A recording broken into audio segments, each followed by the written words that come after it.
It might mess with your head to hear this, but we're living in an ice age right now. Seriously.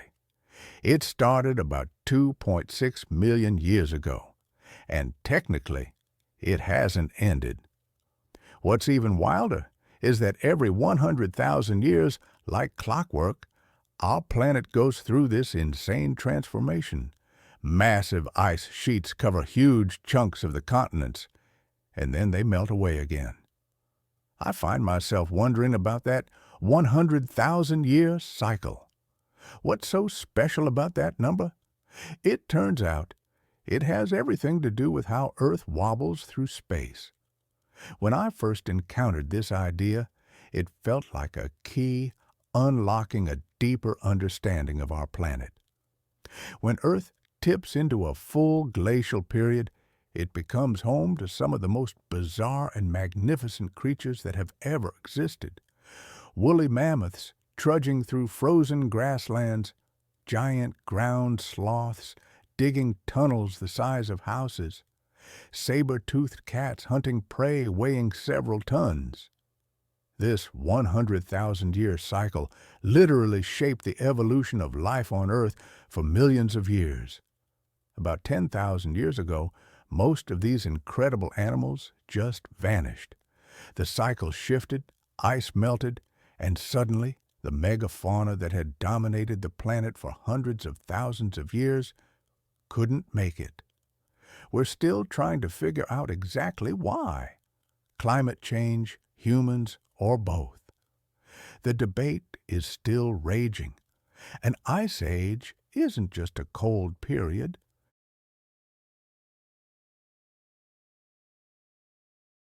It's an extended chunk of time, millions of years, where Earth's temperature drops enough that massive ice sheets and glaciers take over large portions of the planet's surface. We're currently in one, the Pleistocene Ice Age, which kicked off about 2.6 million years ago and hasn't ended yet. Within any ice age, you get fluctuations, glacial periods where it's really frozen, and interglacial periods where it warms up. We're in an interglacial period right now and have been for about 11,700 years. So when people say the Ice Age, they usually mean the last glacial period, which lasted from about 115,000 years ago to 11,700 years ago. That's when the ice sheets were at their biggest and the megafauna were running the show. During that last glacial period, the temperature was only about 6 degrees Celsius colder than today on average. 6 degrees doesn't sound like much, right? But we're not talking about 6 degrees in one spot. We're talking about 6 degrees worth of thermal energy being sucked out of the entire planet, all the oceans, all the land masses, the whole atmosphere. That's enough to completely transform the world. Huge ice sheets covered most of Canada and northern Europe. The Laurentide ice sheet in North America and the Fennoscandian ice sheet in Europe were kilometers thick in some places. Because so much water was locked up in ice, sea levels dropped by over 100 meters. You could walk from England to France.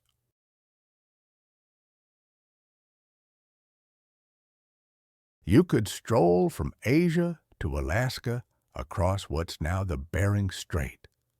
The coastlines were completely different, and the landscape was mostly tundra and cold grasslands, dry and windswept, nothing like the forests we see today. So what caused this? Why does Earth go through these dramatic swings every 100,000 years?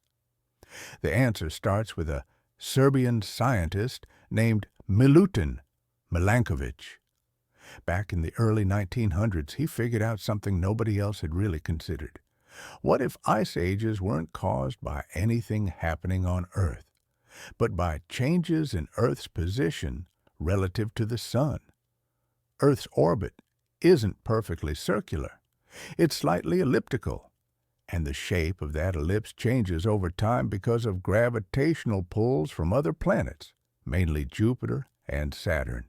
Sometimes Our orbit is more circular, sometimes it's more stretched out. This cycle of changing from circular to elliptical and back takes about 100,000 years. That's the first Milankovitch cycle, called eccentricity. When Earth's orbit is highly elliptical, the distance between Earth and the Sun varies more dramatically throughout the year. This affects how much solar radiation hits different parts of the planet at different times. And here's the crucial part. It's not about how much total sunlight Earth gets. It's about where and when that sunlight hits. Northern Hemisphere summers are the key, because that's where most of the land is.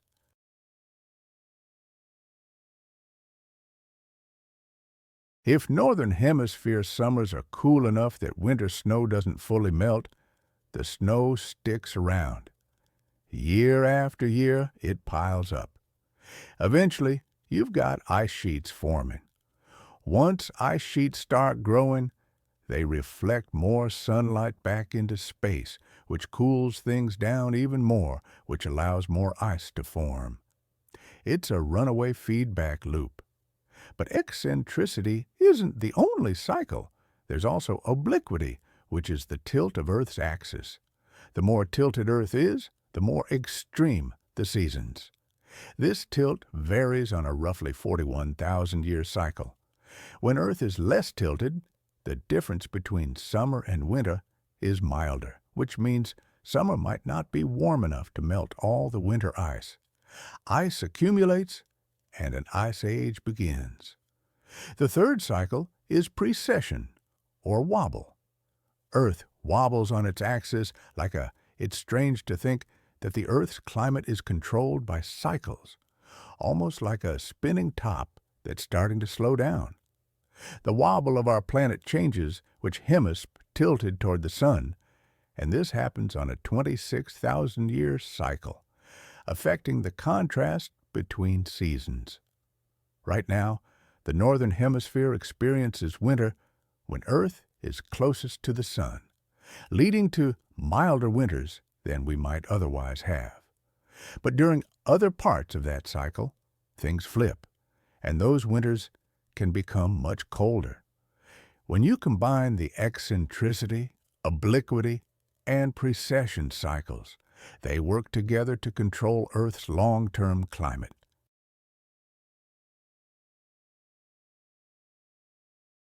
What's truly weird is that the 100,000-year eccentricity cycle is actually the weakest of the three in terms of how much it changes incoming solar radiation. The other two should matter more, but when scientists started drilling cores out of ocean sediments and ice sheets to reconstruct past climate, they found that the dominant pattern is 100,000 years. The weak cycle somehow dominates the whole system. It's called the 100,000-year problem, and scientists are still trying to fully explain it. The leading idea is that there are feedback mechanisms that amplify the eccentricity cycle. Maybe it takes a long time to build up ice sheets, but they can collapse relatively quickly. The system spends most of its time slowly building ice during the cool phases, then rapidly melts when conditions shift to warming. This asymmetry could explain why the 100,000-year pattern shows up so strongly. What we know is that, for the past million years or so, Earth has been going through these 100,000-year climate cycles. A slow buildup of ice over tens of thousands of years, then relatively rapid melting, then another slow buildup. During the cold phases, the world became a stage for some of the most incredible animals ever to walk the planet, the megafauna. And the word mega is no exaggeration. Some of these creatures weighed 4,500 kilograms or more. There are theories about why everything got so big during ice ages.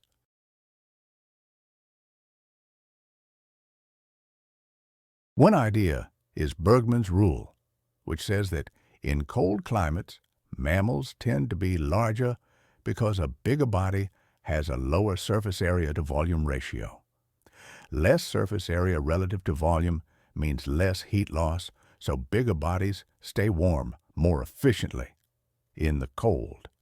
That's why polar bears are bigger than other bear species and why Ice Age mammals tended toward the gigantic. But size alone doesn't tell the whole story. These animals had incredible adaptations for surviving in a frozen world. The most famous one, the poster child of the Ice Age, is the woolly mammoth. Woolly mammoths weren't actually as huge as you might think. They were about the same size as modern elephants, maybe a bit shorter, but they were built completely differently. They had thick, shaggy fur with 2 layers, a dense underwool, and longer outer guard hairs. This coat could be up to a meter long in places and provided insulation so good that mammoths could handle temperatures of 40 degrees or colder. They also had small ears to minimize heat loss, unlike modern elephants with their big, floppy ears used for cooling off. And they had a layer of fat up to 9 centimeters thick for extra insulation and energy storage. Their skulls were specially shaped too, with large sinus cavities that helped warm and humidify the cold, dry air before it reached their lungs. Breathing in super cold air can damage your lungs, so this was a crucial adaptation.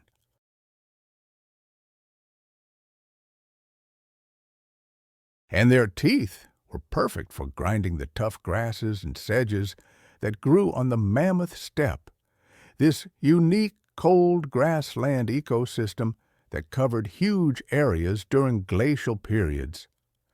As their teeth wore down, new ones would move forward from the back of the jaw. A mammoth would go through 6 sets of teeth in its lifetime. We know so much about mammoths because some have been found frozen in permafrost, almost perfectly preserved with fur, skin, and even stomach contents intact. Scientists have studied what they ate, extracted their DNA, and found that they had special hemoglobin variants that worked better in the cold, allowing their blood to deliver oxygen more efficiently in freezing temperatures. These animals were finely tuned for Ice Age conditions. But mammoths weren't alone.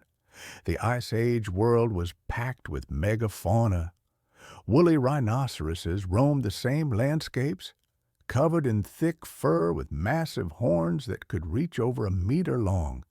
They used these horns to plow through snow to reach vegetation underneath. Giant ground sloths lived in the Americas, and these weren't the cute little tree sloths we know today. Some species weighed several tons and could stand up to 4 meters tall on their hind legs. They were too big to climb trees, so they lived on the ground, feeding on vegetation and incredibly digging burrows.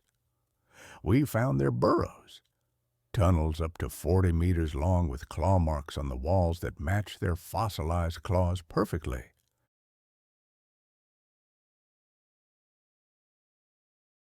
There were glyptodonts, basically car-sized armadillos with shells made of fused bone plates. They couldn't roll up like modern armadillos, but they didn't need to. Their shells were tough enough to stop most predators, and some species had club-like tails covered in bony spikes that they could swing as weapons.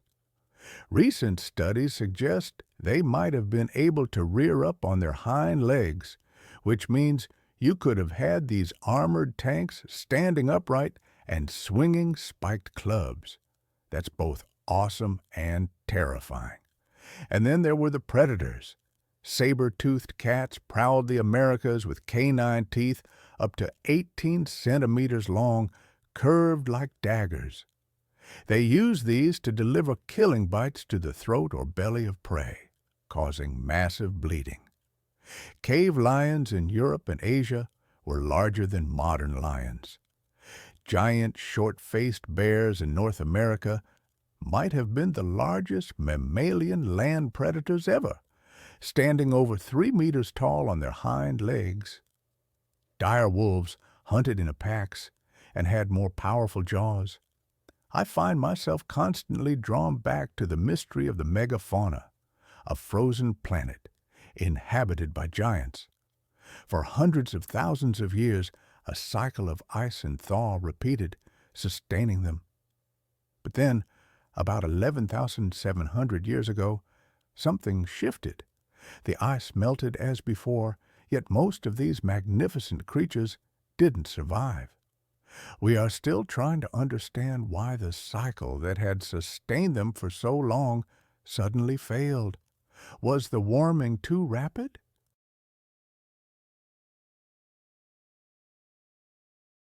Had humans, evolving and spreading through these cycles, finally developed the means to hunt them to extinction? Or was it a combination of both? Let's journey back to the last glacial maximum, about 20,000 years ago. This was the coldest point of the 100,000-year cycle, ice sheets at their peak. The world was unrecognizable. Imagine ice sheets covering all of Canada, reaching into the northern United States, up to 3 kilometers thick in places. That's like stacking the Burj Khalifa, the world's tallest building, more than 3 times, but in solid ice, covering an area the size of a continent. The weight was so immense, it deformed the Earth's crust. Europe had its own massive ice sheet, the Fennoscandian, blanketing Scandinavia, the Baltic, parts of Britain, and northern Russia. In total, we're talking about maybe 15 million cubic kilometers of ice sitting on land. If you spread all that ice evenly over the entire land surface of Earth, it would be about 100 meters deep everywhere. An almost incomprehensible amount of water, frozen solid. With so much water locked up on land, sea levels dropped by 120 meters, the height of a 40-story building. Coastlines extended far beyond today's borders. The English Channel vanished, replaced by a dry land connecting Britain to mainland Europe. The Persian Gulf became a river valley. Indonesia transformed from thousands of islands into a single landmass connected to mainland Asia.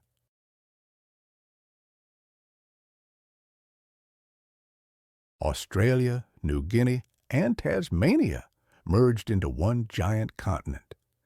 And between Alaska and Siberia, where the Bering Strait lies now, a vast grassy plain called Beringia emerged. The world map was utterly transformed. Beyond the altered coastlines, the climate was drastically different, not just colder, but drier. The sheer volume of water locked in ice, combined with colder ocean temperatures reducing evaporation, meant less moisture in the atmosphere. Deserts expanded, rainforests shrank. The Amazon basin became a mix of grassland and scattered trees. The Sahara grew even larger. Much of the world was covered in tundra or steppe, cold, dry grasslands with few trees. The ice sheets acted like giant refrigerators, generating cold, dense air that flowed off in powerful winds. These winds carried dust and silt for hundreds or thousands of kilometers. In parts of China, dust deposits accumulated to over 100 meters thick during glacial periods. The dust storms must have been incredible, blotting out the sun for days. This was the world at peak glaciation, harsh, cold, dry, and wind-swept. Yet life not only survived, it thrived. The megafauna we discussed earlier didn't just scrape by. They dominated these ecosystems, existing in numbers potentially matching or exceeding the density of large animals in Africa today. The mammoth steppe was the dominant ecosystem across vast swathes of the northern hemisphere.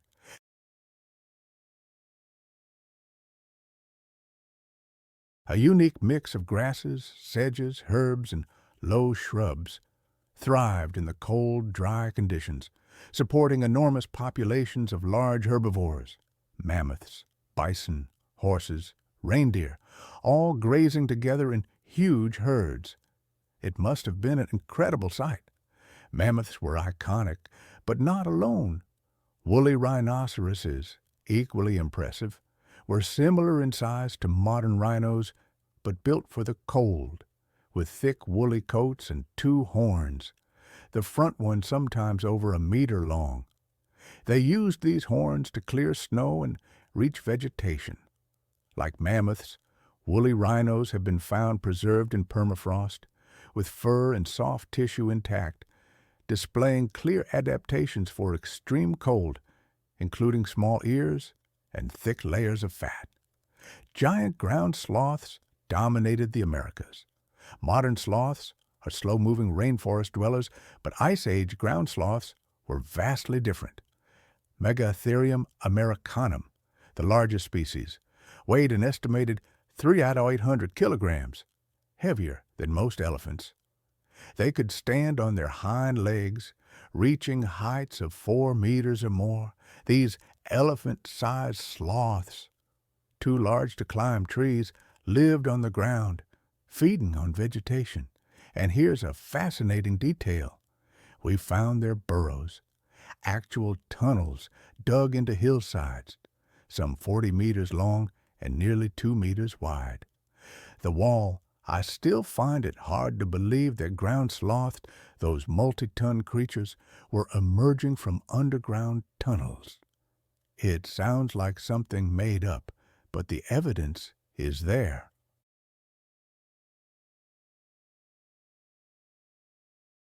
The walls and ceilings of these burrows show claw marks that match ground sloth claws perfectly. Scientists believe they dug these burrows either to escape extreme temperatures or to hide from predators. Another bizarre group were the glyptodonts, relatives of modern armadillos, but scaled up to ridiculous proportions. They weighed up to 2 tons and walked on elephant-sized legs.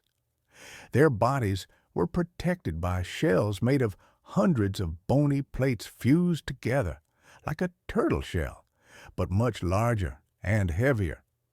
These shells could be over 1.5 meters long, tough enough to stop almost any predator. Some glyptodont species even had tails covered in bony rings with spikes on the end, basically a medieval mace attached to their body. And biomechanical studies suggest they could rear up on their hind legs, meaning these armored tanks could stand upright and swing their spiked tails as weapons. The diversity of megafauna during the Ice Age is staggering.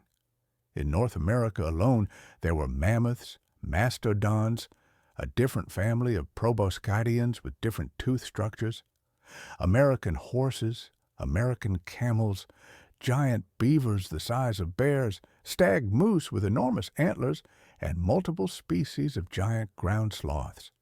In South America, there were even more ground sloth species, glyptodonts, giant armadillos, toxodons, kind of like hippo-sized rodent relatives, and macrauchenia, which looked like a weird cross between a camel and a small elephant with a trunk.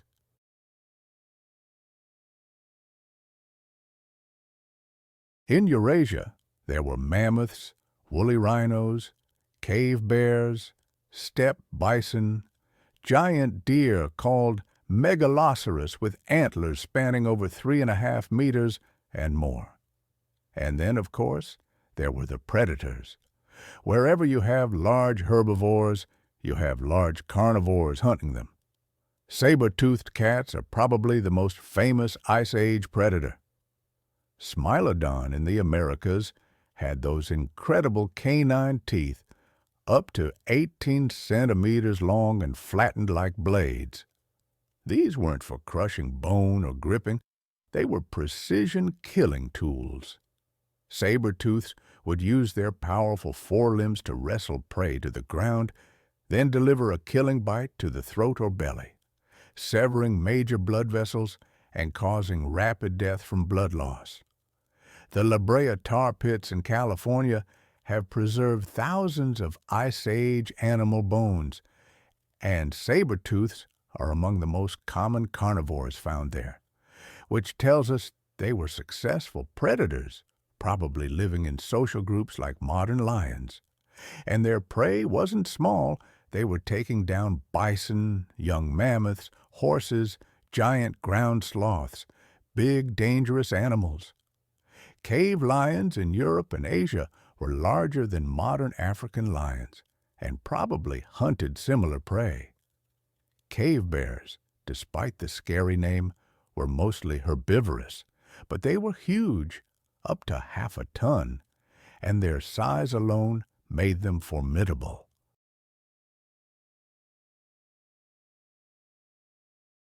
And then there were giant short-faced bears in North America, which might have been the largest mammalian land predators ever to exist.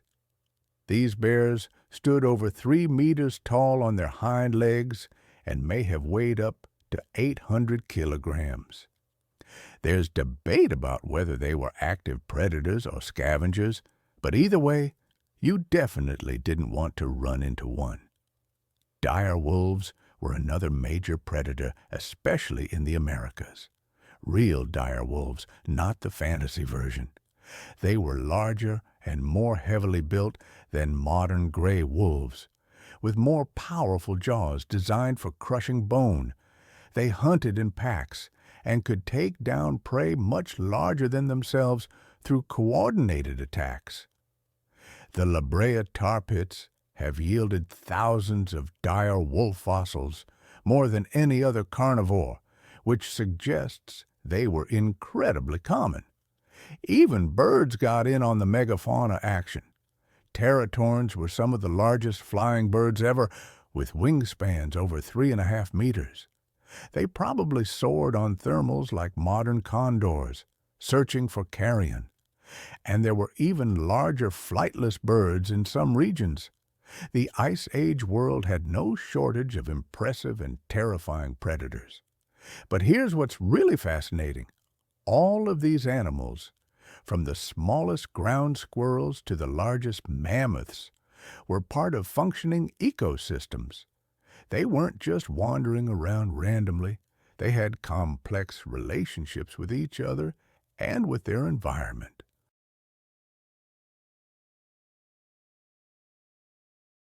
Herbivores competed for food and space. Predators hunted herbivores, scavengers cleaned up the remains, and plants evolved to withstand grazing press. It was all interconnected, and the megafauna themselves were ecosystem engineers. Mammoths, for example, didn't just eat grass. They knocked down trees, creating and maintaining open grasslands.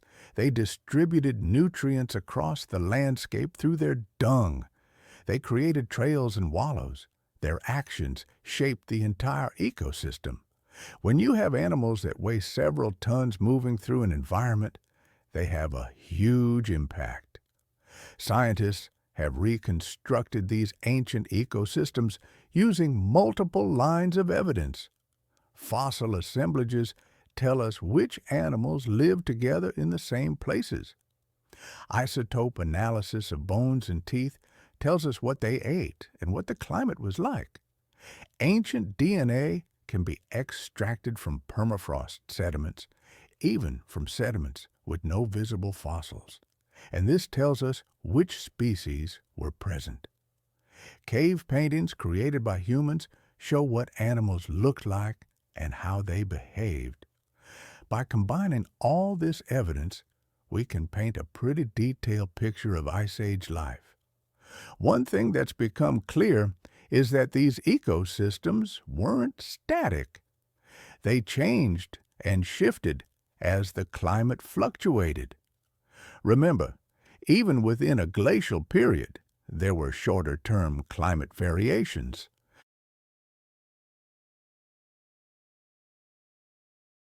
Events called Danskard Ursker Oscillations caused rapid warming spikes lasting decades to centuries, then rapid cooling again. The world of the Ice Age was constantly changing. It wasn't just a static, frozen landscape. Temperatures swung back and forth, reshaping habitats and determining which creatures thrived. Our own ancestors were part of this dynamic world, living alongside mammoths and other megafauna, adapting their tools and cultures to survive. In Europe, Neanderthals had already endured these cycles for hundreds of millennia. They were built for the cold, with stocky bodies and large noses to warm the air. They were skilled hunters who crafted complex weapons, mastered fire, and even expressed themselves through art and burial rituals. Then, around 45,000 years ago, modern humans arrived, bringing new technologies, more complex societies, and wider trade networks. For thousands of years, we overlapped with Neanderthals, sharing the land and even interbreeding. It's a humbling thought that most people of European or Asian descent carry a small percentage of Neanderthal DNA. Modern humans were also adapting to Ice Age conditions in Asia, Australia, and eventually the Americas. The relationship between humans and these megafauna is still debated, but I find myself endlessly fascinated by the sheer strangeness and diversity of life during that time.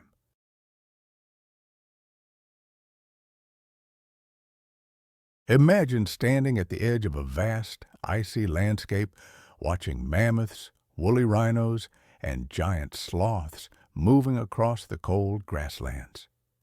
It's a scene that will likely never be repeated. Those ecosystems are gone now, replaced by forests and tundra. It's a lost world, shaped by the 100,000-year cycle of cold and warm phases. For hundreds of thousands of years, this pattern repeated itself. Cold phases where megafauna thrived, followed by warmer periods where forests expanded and then back again.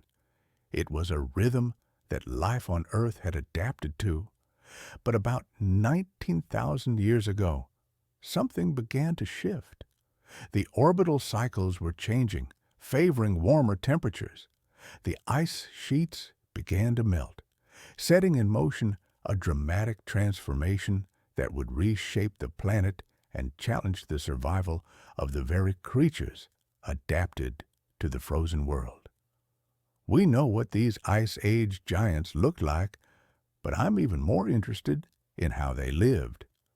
The more we learn about these animals, the more incredible they become.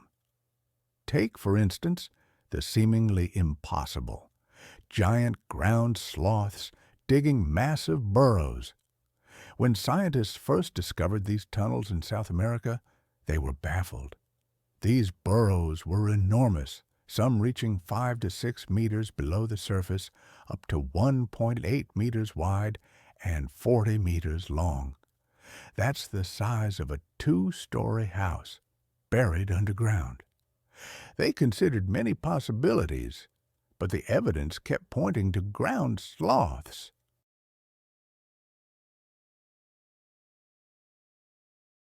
Their forelimbs were shaped like shovels, with long fingers, perfect for digging. The bones were incredibly strong, designed to withstand the forces of digging through hard soil. Paleontologists also realized that ground sloths had their center of gravity positioned in a way that allowed them to stand on their hind feet, freeing their arms for excavation. But the final piece of the puzzle was the claw marks found on the walls and ceilings of the burrows. These marks perfectly matched the hand skeletons of ground sloths. These weren't just big animals. They were engineering massive underground structures. It's incredible behavior for animals weighing 800 to 2,200 kilograms. The leading theories suggest that these burrows were used for temperature regulation or predator avoidance. underground temperatures are much more stable than on the surface, providing refuge from extreme heat or cold. Or perhaps they were hiding from saber-toothed cats or giant short-faced bears. When you're big but not fast, going underground is a smart strategy. Either way, it shows these animals were far more behaviorally complex than we might expect from something called a giant sloth. In Ecuador, paleontologists discovered the remains of at least 22 Eremotherium sloths of various ages at a site called Tanque Loma. They likely died during a drought, trapped in a shrinking watering hole.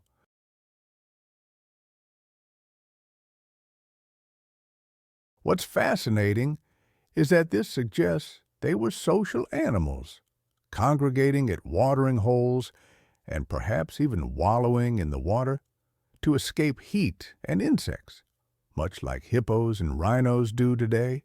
Wait, Wall, it's amazing to think that even during the Ice Age, not the entire planet was frozen. Tropical and subtropical regions still experienced warm seasons. Yes, the climate was cooler and drier than today, but those equatorial regions weren't entirely covered by ice sheets. So animals still needed strategies to deal with the heat. Ground sloths in South America, for example, used strategies similar to those of large African mammals today.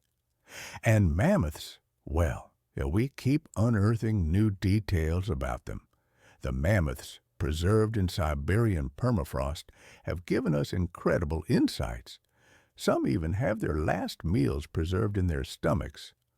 When scientists examined this material, they found grasses, sedges, herbs, flowers, and mosses. It paints a clear picture of the mammoth steppe ecosystem and the available plants. But it goes deeper.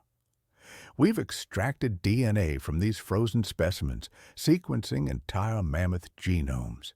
The genetic analysis revealed fascinating adaptations.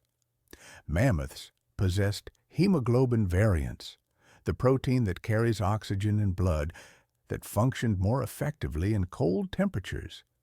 Regular hemoglobin doesn't release oxygen efficiently when cold, a problem for an animal in freezing conditions.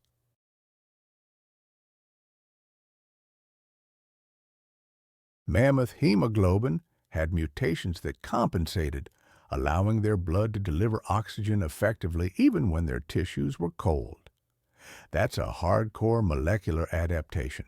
We've also found that mammoths had genes for small ears, sparse sweat glands, and improved fat storage, all coded in their DNA. Evolution didn't just alter their appearance, it rewired their physiology at the genetic level. And here's a poignant thought.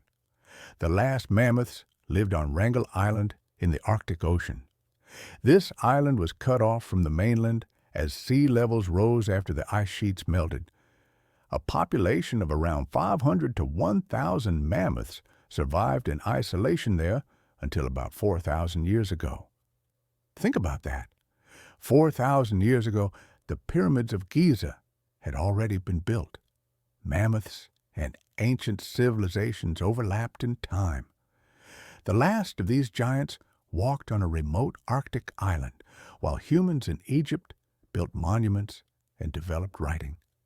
They eventually went extinct, probably due to inbreeding, habitat degradation on their small island, climate change, or the arrival of humans.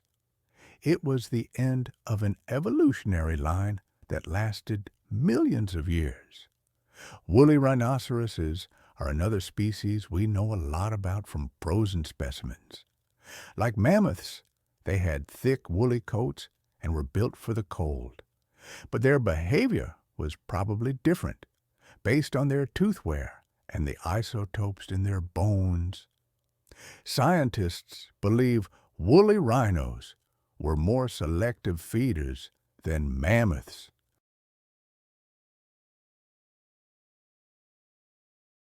Mammoths were bulk grazers, eating whatever vegetation was available, while woolly rhinos seemed pickier, using their horns to dig through snow for specific plants.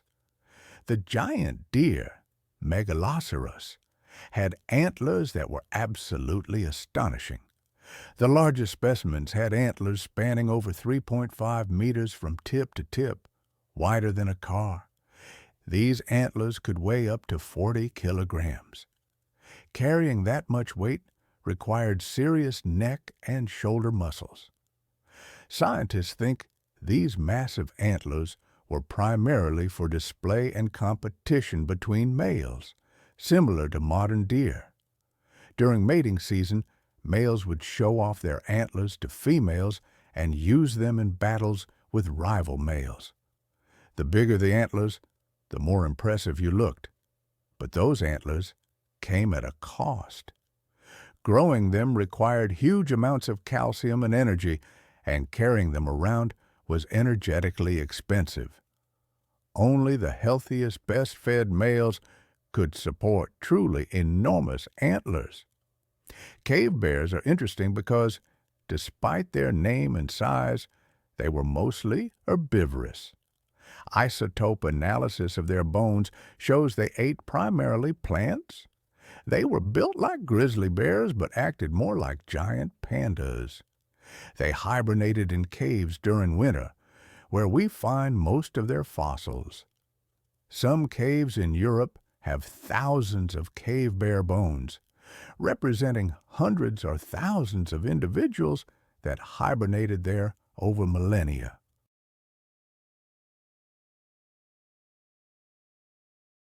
Cave bears went extinct earlier than many other megafauna, around 27,000 to 24,000 years ago, well before the end of the last glacial period. The reasons aren't entirely clear, but might involve competition with humans for cave space, climate changes affecting their food supply, or a combination of factors.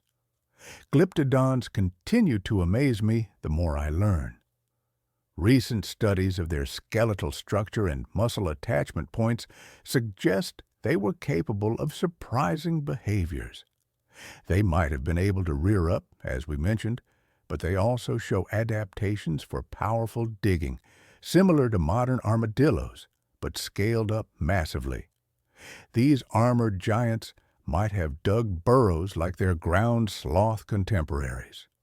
Imagine tunnels big enough for a Volkswagen Beetle to drive through, created by armored animals with spiky tails. The Ice Age was truly wild, and the predators of the Ice Age were just as specialized as the herbivores. Saber-toothed cats didn't just have those impressive fangs for show. Biomechanical studies of their skulls show they had relatively weak bite forces compared to modern big cats, but their neck muscles were incredibly powerful. Their hunting strategy was probably to use their strong forelimbs to wrestle prey down, then use their neck muscles to drive those saber teeth deep into the prey's throat or belly with precision. It wasn't about crushing force, but about precision. Dire wolves, those massive predators of the Ice Age, fascinate me.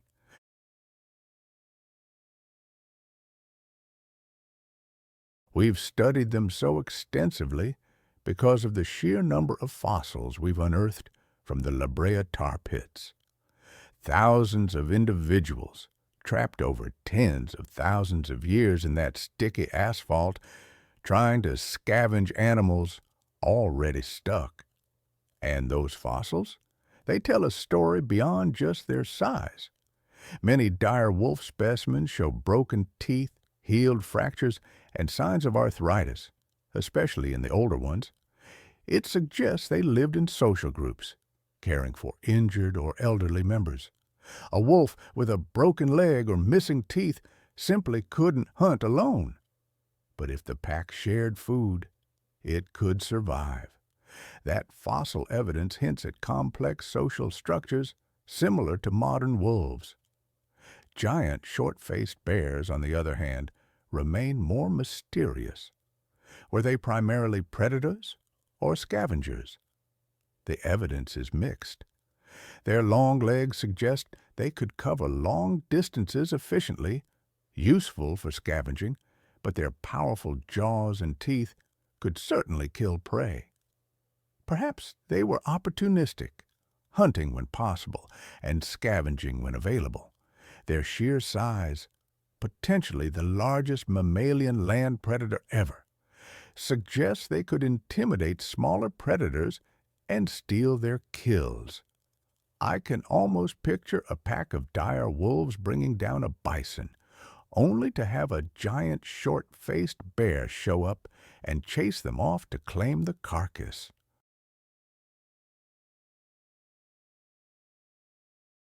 One of the coolest things about Ice Age ecosystems is the evidence we found from an unusual source: ancient DNA in sediments. Even without bones or visible fossils, animal DNA can be preserved in frozen soil. Scientists have developed techniques to extract and identify this environmental DNA, revealing which species were present in different places at different times.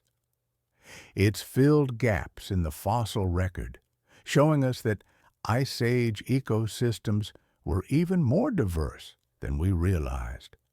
For example, we now know horses were present in areas where we don't have horse fossils, all because we've found horse DNA in the soil.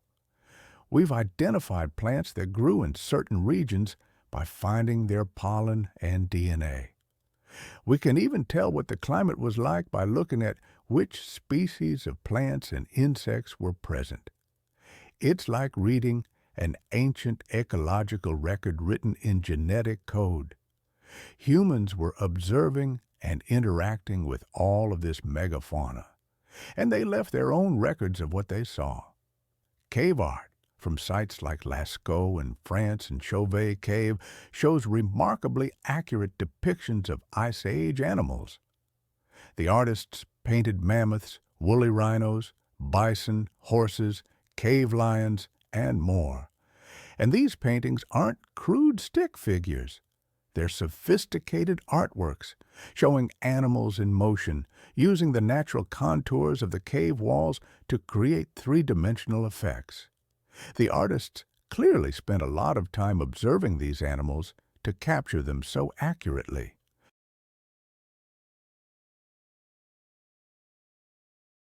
Some cave paintings even show details like fur patterns, seasonal coat changes, and behavioral poses.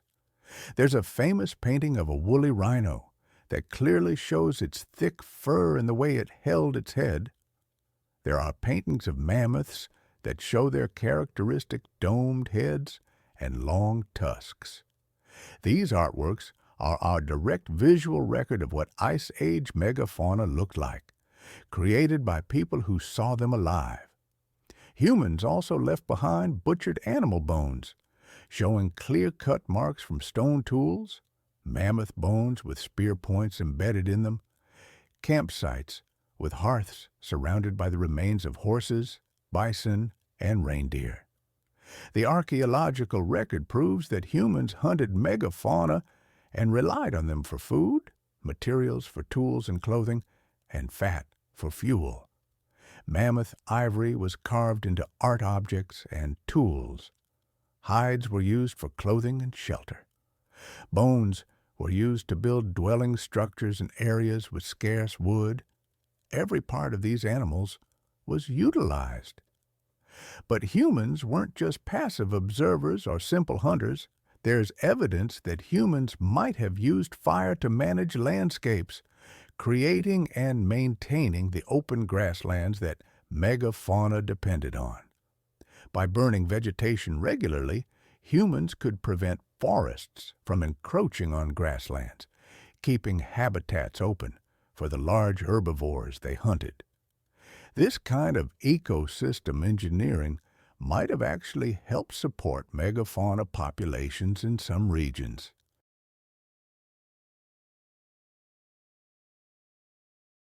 The relationship between humans and megafauna was complex, not just predator and prey. The 100,000-year cycle had created this entire world. The cold phase of the cycle produced these unique ecosystems and drove the evolution of specialized megafauna adapted to frozen conditions. For hundreds of thousands of years, the pattern repeated. Ice sheets advanced, megafauna thrived. Ice sheets retreated. Forests expanded. Ice sheets advanced again. Life adapted to this rhythm. But then, about 19,000 years ago, the cycle began shifting toward warming again. And this time, something was different. This time, humans had spread across most of the world, developed sophisticated hunting technologies, and existed in larger numbers than ever before. This time, when the climate started changing and the ice began to melt, the megafauna wouldn't just adapt and wait for the cycle to swing back to cold, like they had for hundreds of thousands of years. This time, most of them were going to disappear forever, and we're still debating exactly why. So, around 19,000 years ago, the 100,000-year cycle reached a turning point. The orbital configuration shifted into a pattern that favored warming. Northern Hemisphere summers started getting stronger, receiving more solar radiation. And when that happens, winter snow starts melting more completely each summer. Ice sheets stop growing and begin their long retreat. The transition from glacial to interglacial conditions was underway.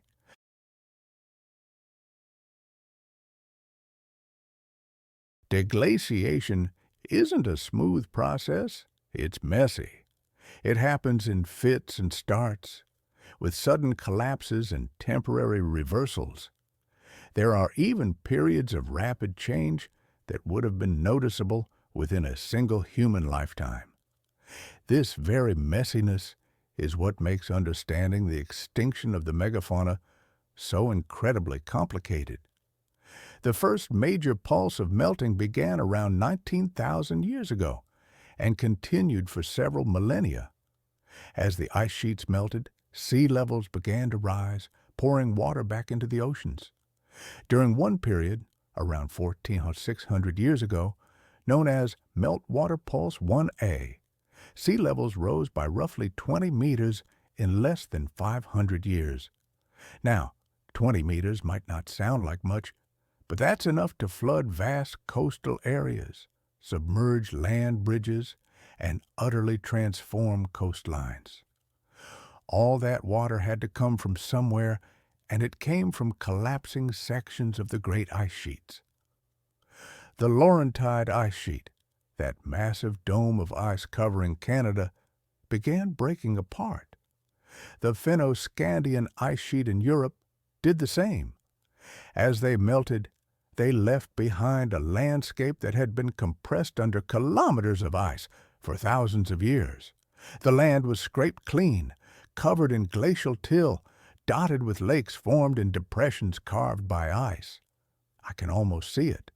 A raw, bare landscape at first, slowly being colonized by plants as the climate warmed. But the warming wasn't steady. There were dramatic interruptions. The most famous is the Younger Dryas event.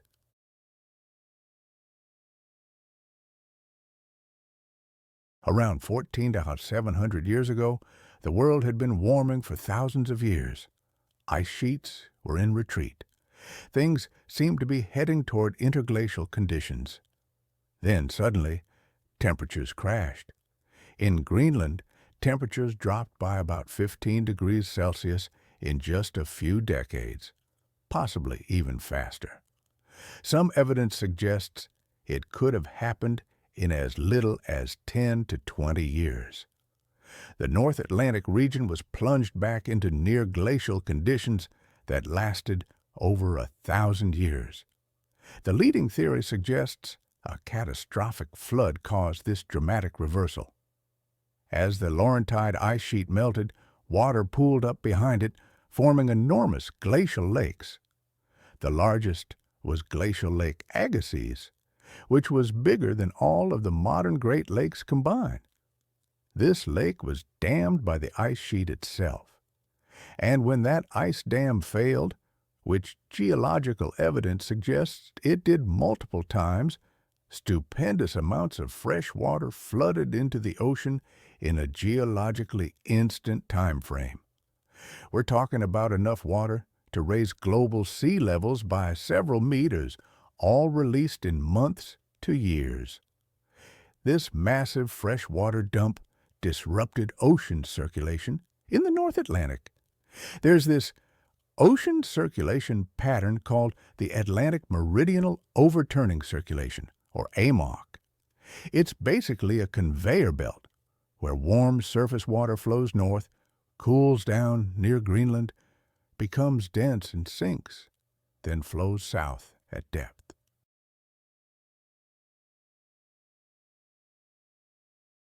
This circulation transports enormous amounts of heat from the tropics to the northern hemisphere, but fresh water is less dense than salt water.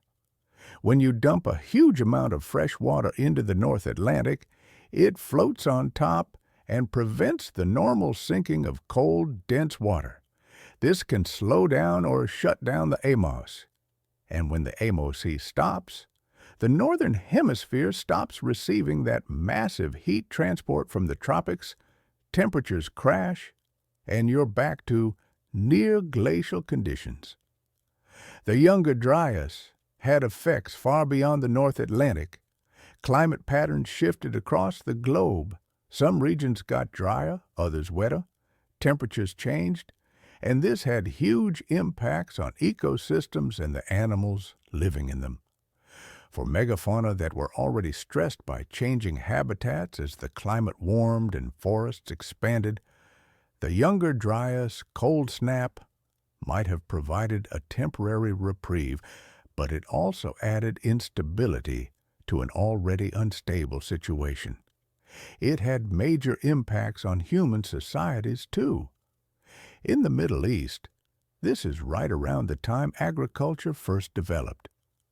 Some scientists think the climate stress of the Younger Dryas might have pushed hunter-gatherer groups to start deliberately cultivating plants as a way to end food security when wild resources became unreliable.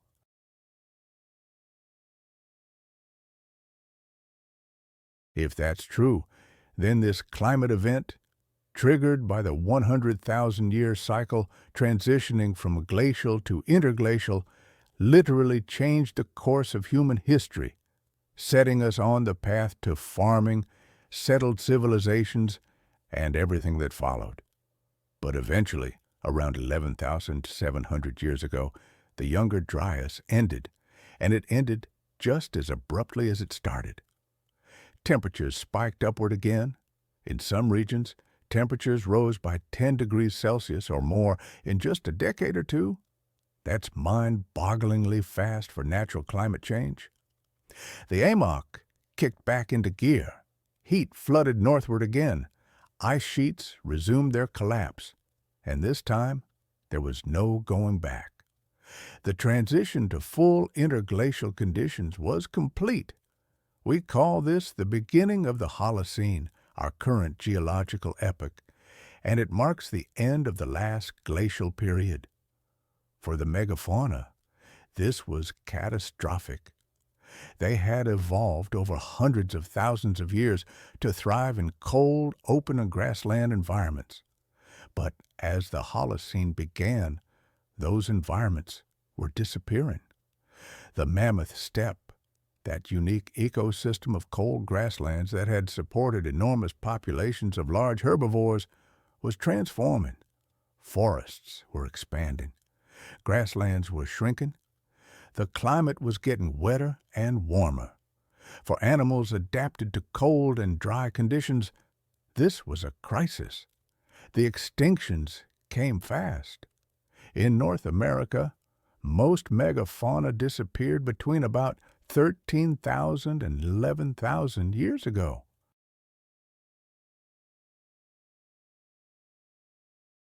Mammoths, mastodons, horses, camels, giant ground sloths, saber-toothed cats, dire wolves, giant short-faced bears, all gone within a few thousand years.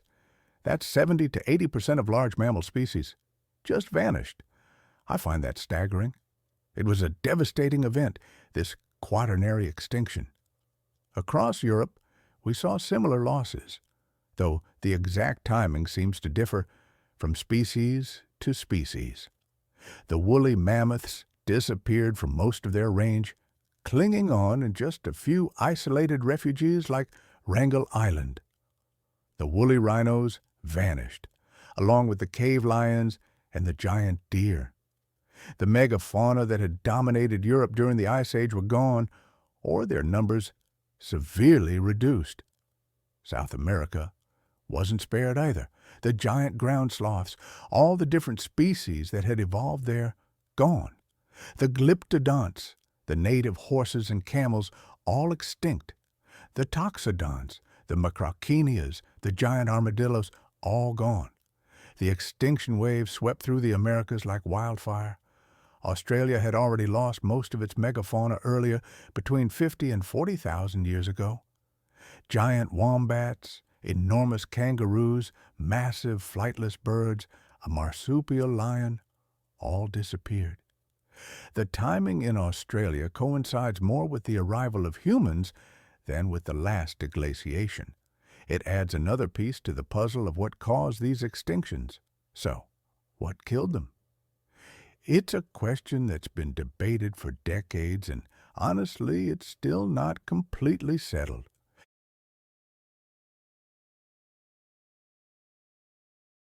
There are two main camps, the climate change hypothesis and the human hunting hypothesis. The truth is probably a combination of both, with the relative importance varying by region and by species. The climate change hypothesis argues that the rapid warming and ecosystem transformation was more than these animals could handle. Megafauna had evolved for cold, open habitats. When those habitats disappeared in just a few thousand years, they couldn't adapt quickly enough. As forests expanded and grassland shrank, megafauna populations became fragmented into smaller and smaller pockets of suitable habitat. Small isolated populations are vulnerable to inbreeding, disease, random environmental fluctuations. This creates an extinction vortex, where declining populations face multiple threats that compound each other, and recovery becomes impossible. There's good evidence for climate being a major factor. The extinctions happened during a period of incredibly rapid climate change. Species adapted to cold climates, like woolly mammoths and woolly rhinos, went extinct, while species adapted to forests or warmer climates generally survived. This pattern suggests climate played a big role. Also, megafauna had survived previous deglaciations. The 100,000-year cycle means there were multiple transitions from glacial to interglacial conditions over the past few million years. If megafauna survived those, why not this one? That's where the human hunting hypothesis comes in.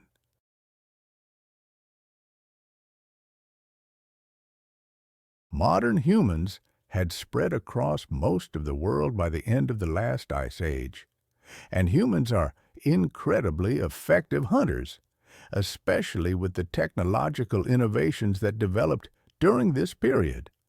Atlatls, which are spear throwers that dramatically extend your range and power.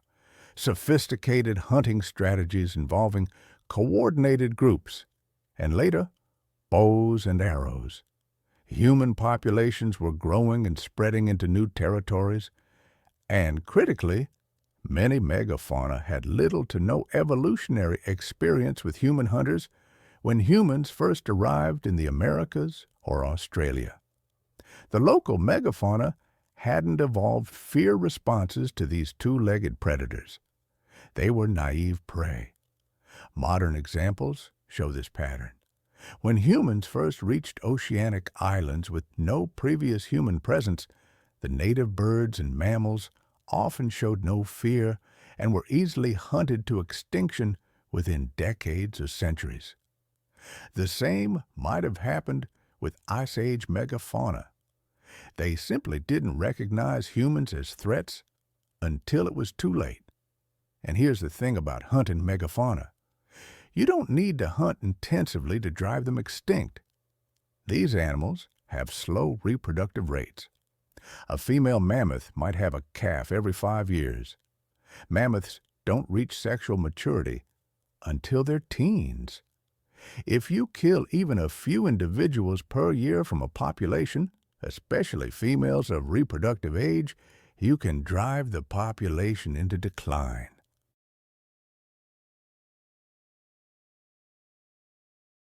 Mathematical models show that even very low-intensity hunting, killing just a few percent of the population per year, can drive large-bodied animals extinct over centuries to millennia. And we know humans hunted megafauna. We've found butchered mammoth bones at human sites, spear points embedded in mammoth ribs, kill sites where multiple animals were driven off cliffs or into traps and then butchered, cave paintings showing hunting scenes. The evidence is undeniable that humans hunted these animals. The question is whether hunting alone could cause extinctions, or whether it was just the final straw for populations already struggling with climate change. The timing is really suspicious in many regions. In North America, the extinctions coincide almost exactly with the expansion of Clovis culture, a group of humans with particularly effective hunting technology. Clovis points, these distinctive spear points, are found at sites with butchered mammoth remains. Within a few thousand years of Clovis people spreading across North America, the megafauna were gone. That's awfully coincidental timing. A study of the Anzac child, the only known Clovis individual, provides some interesting evidence. This was an 18-month-old child buried about 12,700 years ago in Montana. Scientists analyzed isotopes from the bones to reconstruct the diet of the child's mother.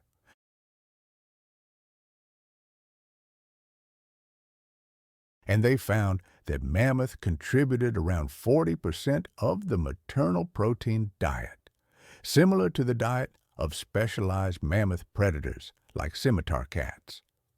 This suggests Clovis people were heavily targeting mammoths, possibly as specialized mammoth hunters.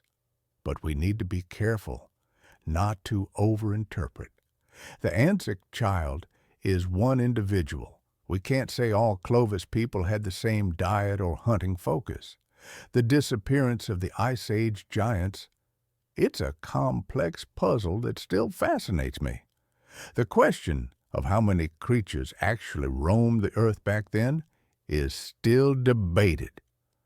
Could relatively small groups of humans have truly hunted mammoths to extinction across an entire continent? Some scientists remain skeptical, and I understand their reservations. What's particularly intriguing is that the pattern of extinction wasn't uniform.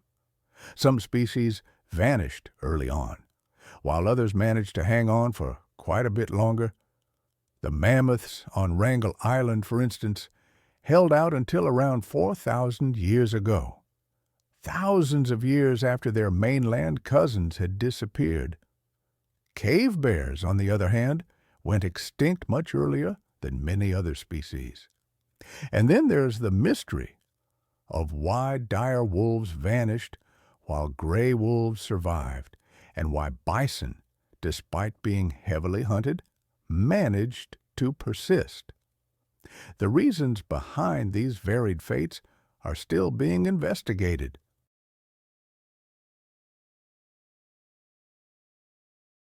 But one thing is clear. The combined forces of climate change and human activity prove to be a deadly combination.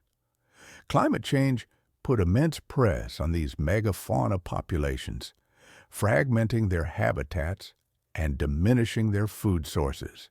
And human hunting, in turn, prevented these already struggling populations from ever recovering. It was, in essence, a perfect storm that most of these creatures simply couldn't weather. There might have been indirect effects, too. Humans extensively used fire to manage the landscapes, which inevitably altered vegetation patterns. And the disappearance of the megafauna themselves had cascading effects on the ecosystem. Mammoths and other large herbivores acted as ecosystem engineers, maintaining open grasslands. When they vanished, those grasslands gradually transformed into forests, making the habitat even less hospitable for any remaining megafauna. It's all interconnected, a delicate balance disrupted. For hundreds of thousands of years, these megafauna had thrived within the 100,000-year cycle of cold and warm phases. They would thrive in the cold, retreat to refuges in the warmth, and then expand again when the cold returned. It was a rhythm of life they had adapted to. But this time, as the cycle shifted towards warming, a new element entered the equation: humans. Humans with sophisticated hunting technologies and ever-growing populations.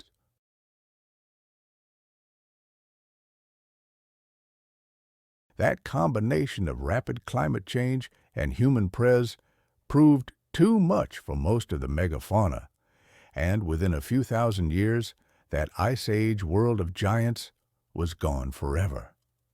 Now, I want to turn our attention to the humans who lived through these 100,000-year cycles, because their story is every bit as fascinating as that of the megafauna. And when I say humans, I'm talking about multiple species. We weren't the only ones around during the Ice Age.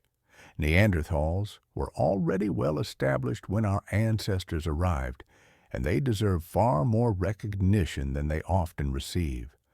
They were the original Ice Age survivors. They evolved in Europe and parts of Asia hundreds of thousands of years ago, having lived through glacial cycles long before modern humans ever left Africa. They weren't some brutish, primitive dead end. They were sophisticated, intelligent humans who had adapted incredibly well to glacial conditions. Their adaptations were truly remarkable. Let's start with their physical build. Neanderthals were short and stocky, with barrel chests and thick, heavy bones. The average male stood only about 160 centimeters tall, but they were built like tanks. They were incredibly muscular, with bones showing massive muscle attachment sites. This wasn't random.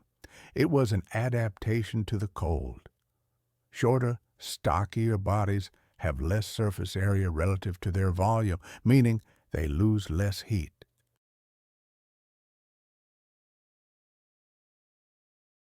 It's Bergmann's rule in action, the same principle that made Ice Age megafauna so large. In cold climates, compact bodies retain heat more effectively. Their faces were also distinctive, with large noses and wide nasal passages. These weren't just for show. Those large nasal cavities acted like built-in air conditioners, warming and humidifying the frigid, dry air before it reached their lungs. Breathing super cold air repeatedly can damage lung tissue, so this was crucial.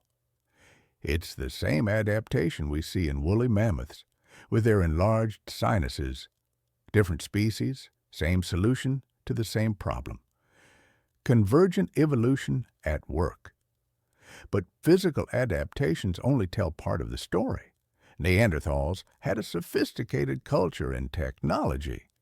They made complex stone tools using the Levallois technique, where you carefully prepare a core and then strike off flakes of predetermined shapes. This requires planning and mental visualization. You have to see the finished tool in your mind before you even start working the stone. They also crafted wooden spears, carefully shaped and balanced, with tips hardened by fire. Some of these spears have been found preserved in German peat bogs, and they're beautifully crafted. And Neanderthals hunted big, dangerous game. We found Neanderthal sites with the bones of bison, reindeer, wild horses, even woolly rhinoceros and mammoth. These weren't scavenged carcasses.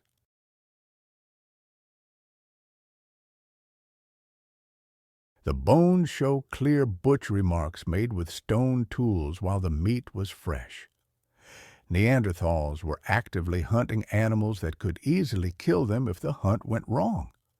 That requires coordination, communication, planning, and courage. They used fire extensively and effectively, not just for warmth and cooking, but for making complex adhesives.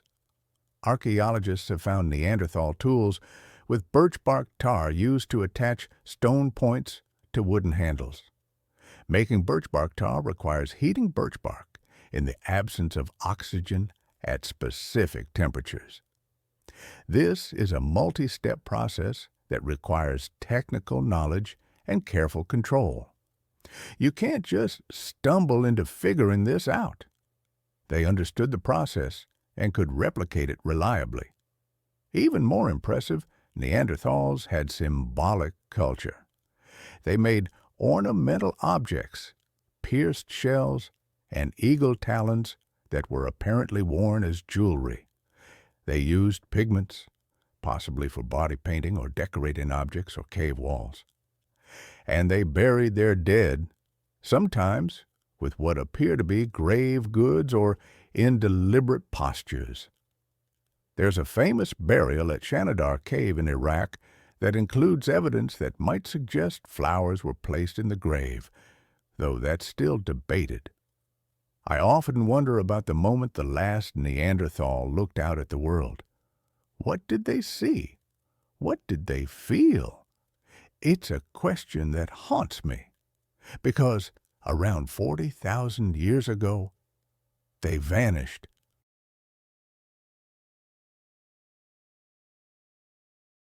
The intentional burial of their dead shows that Neanderthals thought about death and had rituals. That's deeply human. They even created art. In Spanish caves, there are abstract geometric patterns and hand stencils from the time when Neanderthals were the only ones there. These are among the earliest known examples of cave art, pushing back the timeline of symbolic behavior. It wasn't just one group.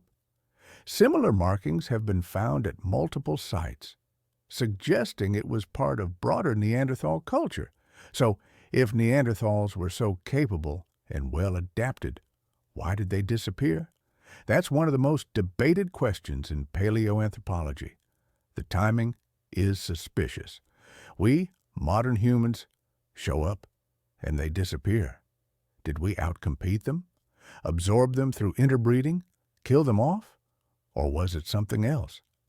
The genetic evidence is clear that Neanderthals and modern humans interbred. If you're of European or Asian descent, you probably carry 1 to 2% Neanderthal DNA. It might not sound like much, but it proves our ancestors and Neanderthals were having children together, and those children survived and had their own children. Some Neanderthal genes are still with us today, including variants that affect immune function, skin and hair traits, and even susceptibility to certain diseases. So at some level, Neanderthals didn't completely go extinct. They were absorbed into the modern human gene pool.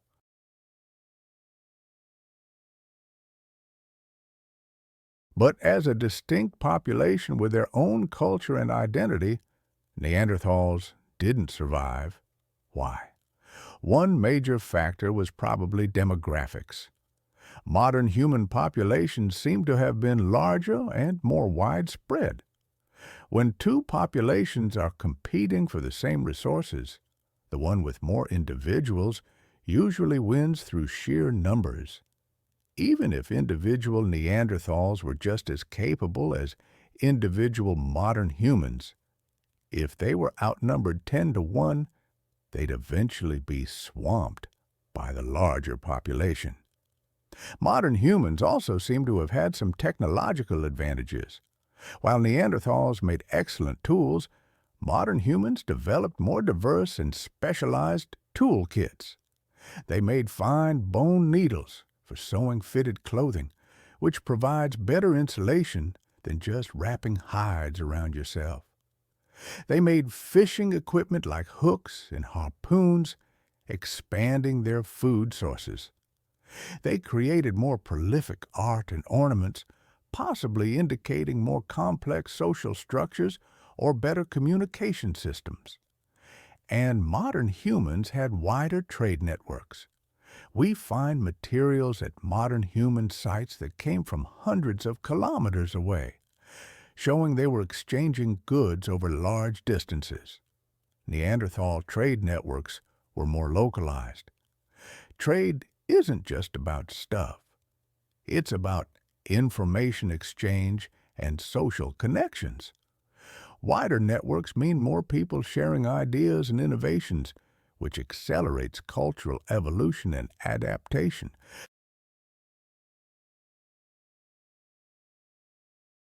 Some researchers think modern humans might have had slightly better language abilities, allowing more complex planning and coordination, or maybe they had different social structures that were more effective at resource acquisition or raising children. These are subtle differences that wouldn't show up obviously in archaeological remains, but over generations they could compound into significant advantages. Climate might have played a role, too. The late Ice Age was incredibly unstable climatically, with rapid swings between cold and warm.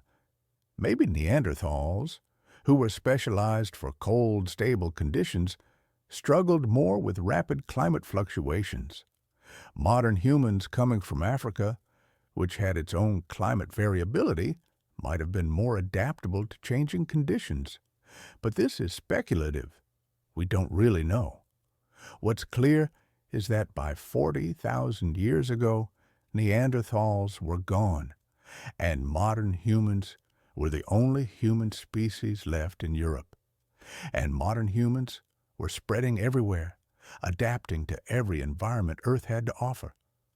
By the end of the last glacial period, humans had reached every continent except Antarctica, and they'd done it while surviving the 100,000-year cycle at its most extreme phase. Modern humans developed an impressive array of technologies during the late Ice Age. Projectile weapons were a game changer. Early humans used thrusting spears that required getting close to prey, dangerous when you're hunting mammoth.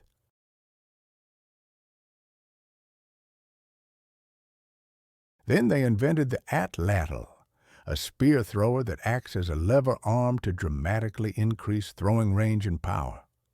Suddenly, you could attack from tens of meters away, much safer.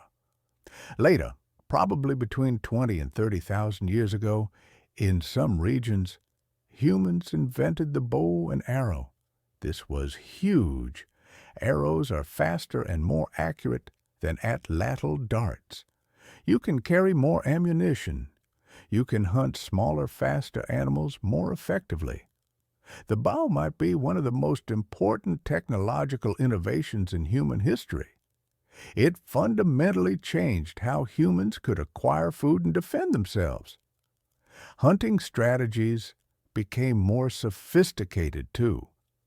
There's evidence of drive hunting, where groups would herd animals toward cliffs or into constructed traps, sites with hundreds of bison or horses that were driven off cliffs and butchered. This requires serious coordination among large groups of people. You need scouts, drivers, people positioned at the cliff to finish off injured animals, butchers, all working together with precise timing. It's complex social behavior that requires communication and planning. Fishing also became important. Humans developed harpoons, fish hooks made from bone, and nets, and we opened up aquatic resources as a food source. The Ice Age wasn't just about survival.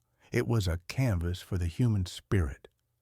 The art left behind speaks volumes. Cave paintings like those at Lascaux and Chauvet in France aren't just crude drawings.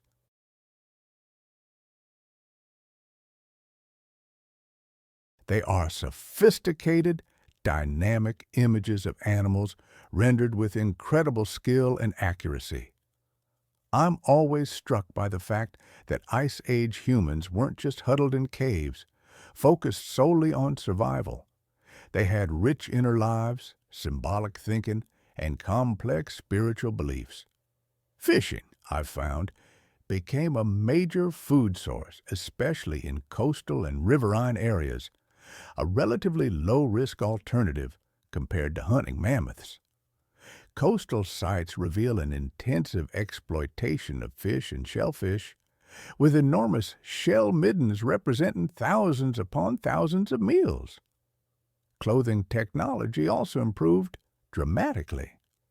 Those bone needles, appearing around 40,000 years ago, were used for sewing fitted clothing, complete with sleeves and clothes.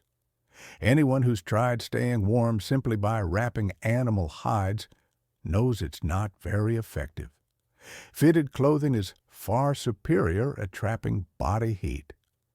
This advancement likely allowed humans to survive in even colder regions, remaining active throughout the winter instead of just hunkering down. Shelter evolved, too.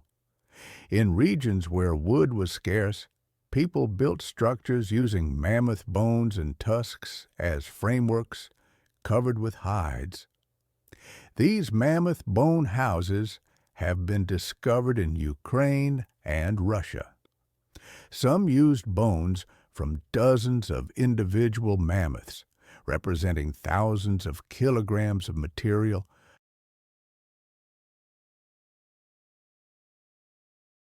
These were substantial dwellings, not mere temporary camps.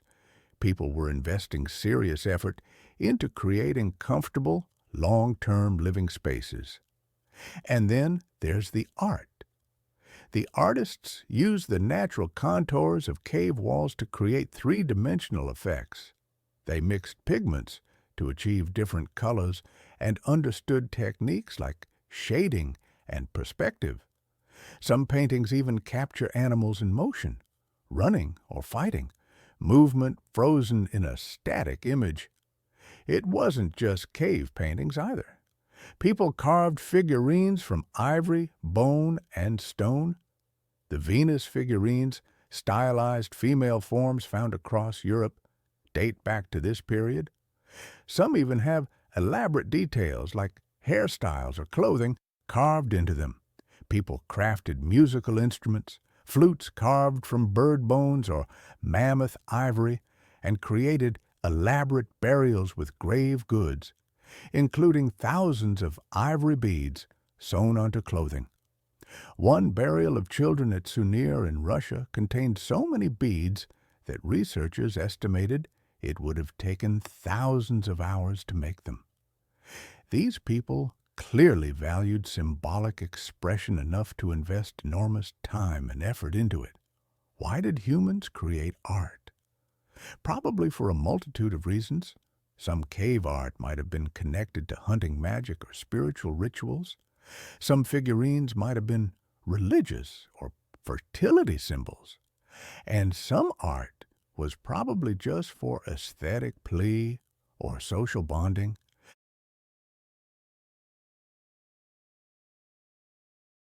Human populations during the Ice Age weren't huge by modern standards. Estimates suggest perhaps only a few million people worldwide, but those people had spread across most habitable regions.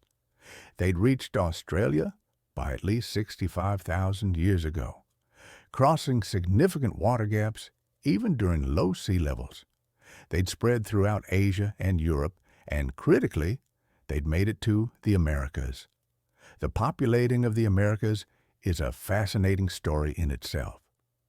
During peak glaciation, when sea levels were low, the Bering Land Bridge connected Asia and North America. This wasn't just a narrow strip, though. Beringia was a vast region, probably thousands of kilometers wide, with its own ecosystems. Humans crossed it, likely following game animals, entering a continent with no prior human population and megafauna that had never encountered human hunters. The timing is still debated. The oldest widely accepted sites in the Americas date to about 15 to 16,000 years ago, but there are controversial sites that might be older, suggesting people could have arrived as early as 20 to 30,000 years ago. Either way, once humans were in the Americas, they spread incredibly fast. Within just a few thousand years, there's evidence of human presence from Alaska to the southern tip of South America. That's an incredible migration speed. And remember, the American megafauna went extinct shortly after humans arrived.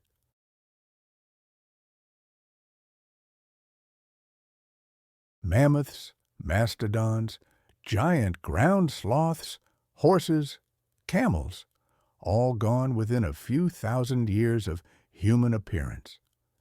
The timing strongly suggests humans played a major role. The Clovis people, with their distinctive spear points and apparent focus on hunting mammoths, have been particularly implicated.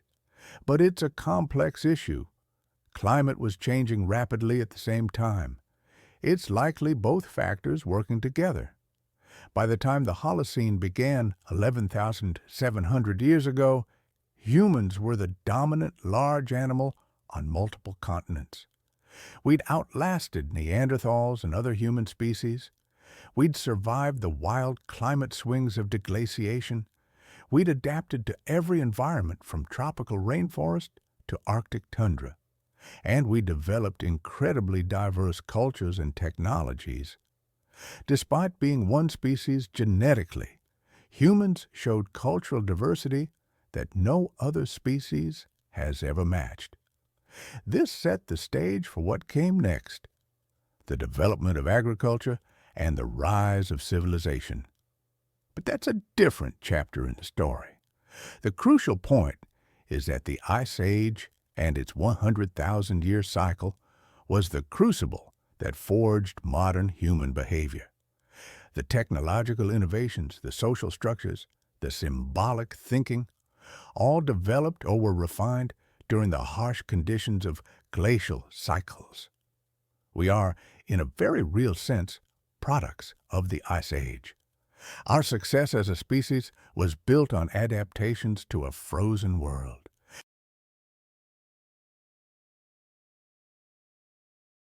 And now that world is gone, melted away as the cycle shifted to its warm phase.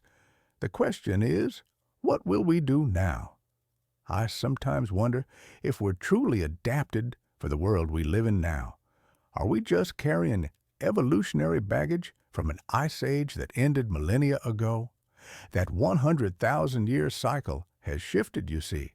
The ice has melted, the megafauna are mostly gone, and we now live in a world completely unlike what our ancestors knew for hundreds of thousands of years. Welcome to the Holocene, our current interglacial period. And it's here that everything began to change for human societies. Around 11,700 years ago, the Younger Dryas cold snap finally ended. Temperatures rose rapidly, stabilizing into conditions similar to what we experience today. The climate became warmer and wetter than it had been during the glacial period. Forests expanded massively, spreading across what had been cold grasslands and tundra. Sea levels continued to rise, as the last major ice sheets melted, flooding coastlines and creating the geography we recognize. It was a dramatic and relatively fast transformation. For humans who had been living as hunter-gatherers, this presented both opportunities and challenges. On one hand, warmer temperatures meant longer growing seasons, more diverse vegetation, and a more predictable climate. But on the other hand, the megafauna they had been hunting were disappearing.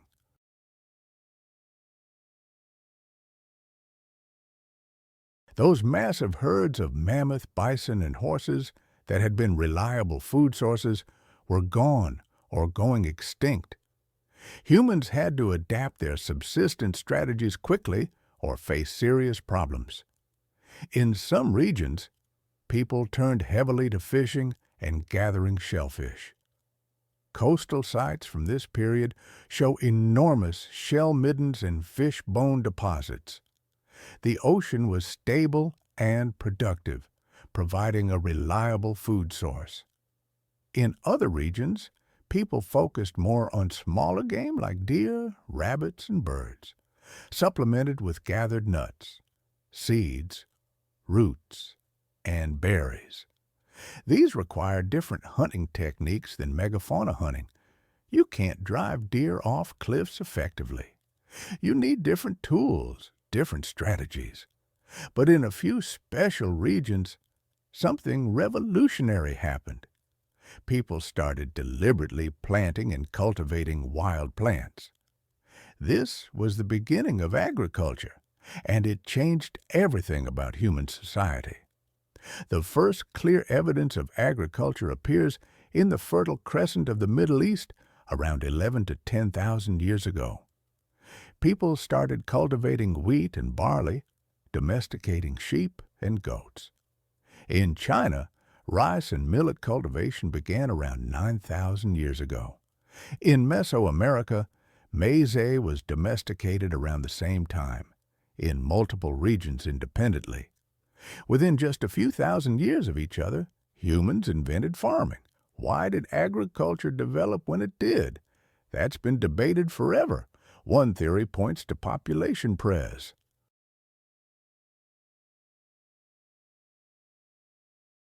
During the Ice Age, human populations were kept relatively small by harsh conditions and limited food resources.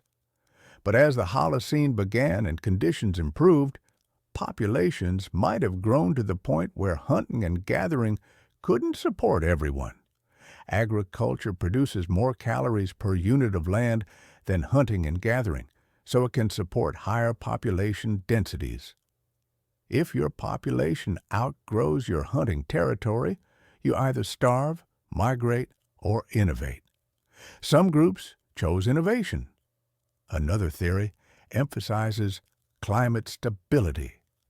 Agriculture requires planning for the future. You plant seeds and wait months for the harvest. This only makes sense if you can reasonably predict that conditions will remain suitable for plant growth. During the wildly fluctuating climate of the late Ice Age, with events like the Younger Dryas, that wasn't a safe bet. But during the Holocene, climate became more stable and predictable.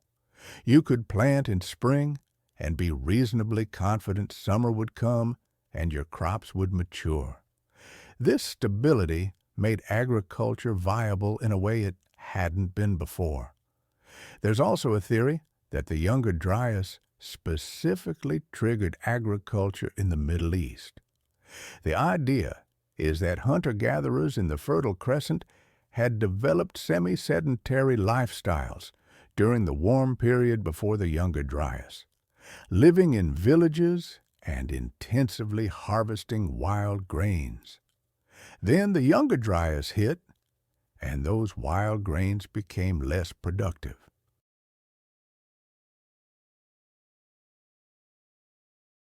To maintain their lifestyles and avoid starvation, people started actively cultivating the grains, selecting for varieties that produced more food. When the Younger Dryas ended, they were already farming and just continued. Whatever triggered it, agriculture spread rapidly once it started, and it came with a massive package of changes to human society.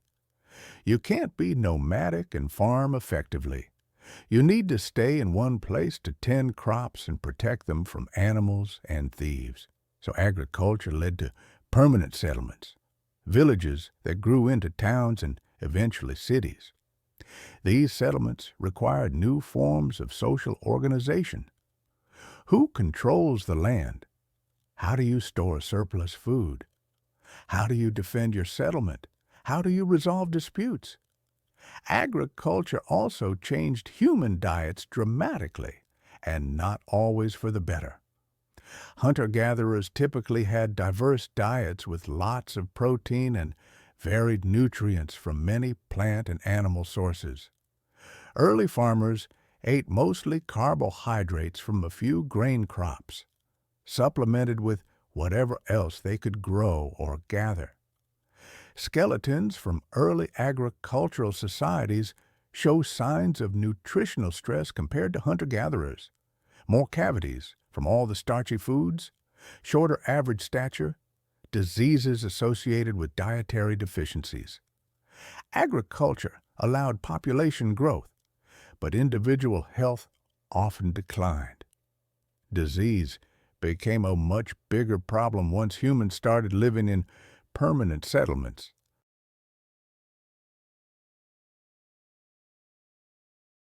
When you're nomadic and moving frequently, your waste gets left behind, and diseases don't have time to build up.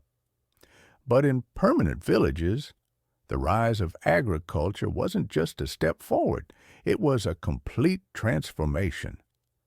It's easy to forget the trade-offs, the diseases that arose from living in close proximity to animals and each other. Measles, smallpox, tuberculosis, influenza, they all found their start in this new way of life. Yet agriculture's advantage was undeniable. It could sustain far more people per square kilometer than hunting and gathering ever could. Where a wild landscape might support only a handful of people, a wheat field could feed dozens, even hundreds. This led to larger populations, which in turn meant more workers, soldiers, inventors, more of everything. When agricultural societies encountered hunter-gatherer societies, the farmers usually prevailed simply through greater numbers, even if the hunter-gatherers were healthier or better warriors, individually. Over millennia, agriculture spread across the world, either through migration or adoption by neighboring groups. Most humans transitioned from a mobile existence to a settled farming life, laying the foundation for complex civilizations. Permanent settlements evolved into cities.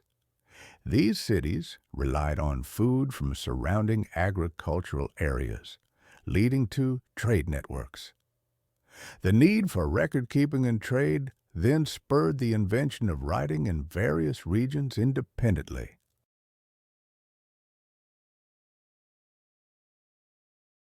Complex societies developed hierarchies with rulers, priests, craftspeople, farmers, and even slaves forming distinct social classes. Organized religion gained prominence, marked by monumental architecture like temples and pyramids built to honor gods or rulers. Specialized occupations emerged as individuals dedicated themselves to pottery, metalworking, weaving, or administration, rather than food production. The first civilizations arose in river valleys where agriculture thrived. Mesopotamia between the Tigris and Euphrates, Egypt along the Nile, the Indus Valley in South Asia, and the Yellow River in China. These civilizations developed writing, mathematics, astronomy, and metallurgy, the hallmarks of complex societies. All of this unfolded within just a few thousand years after the end of the last ice age. The shift from small, mobile, hunter-gatherer bands to cities with tens of thousands of inhabitants, happened with incredible speed. But it's important to remember that even as these civilizations rose, hunter-gatherer societies continued to thrive in other parts of the world. Australia's Aboriginal peoples maintained their traditional lifestyles for tens of thousands of years after agriculture was invented elsewhere. In the Americas, many groups remained hunter-gatherers, even as others developed agriculture and built cities. In Africa, groups like the San people hunted and gathered successfully until very recently, and some still do.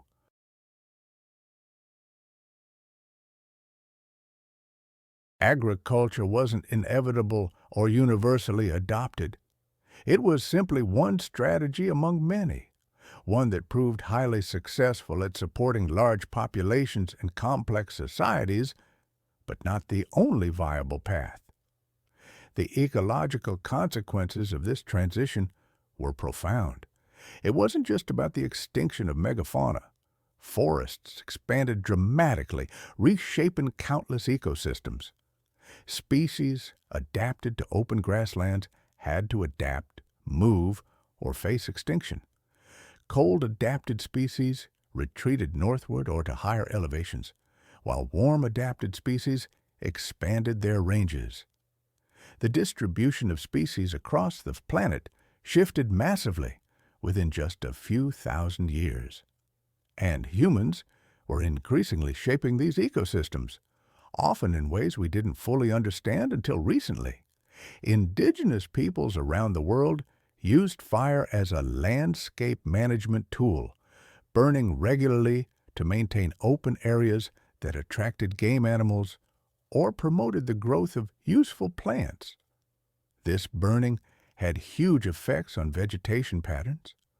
What we often perceive as natural, pristine ecosystems are actually anthropogenic, shaped by thousands of years of human fire management. In Australia, Aboriginal burning transformed large areas from dense forest to open woodland and grassland. In North America, Native American burning maintained vast prairies and savannas that might otherwise have become forests. When Europeans arrived and disrupted these burning practices, ecosystems often shifted dramatically.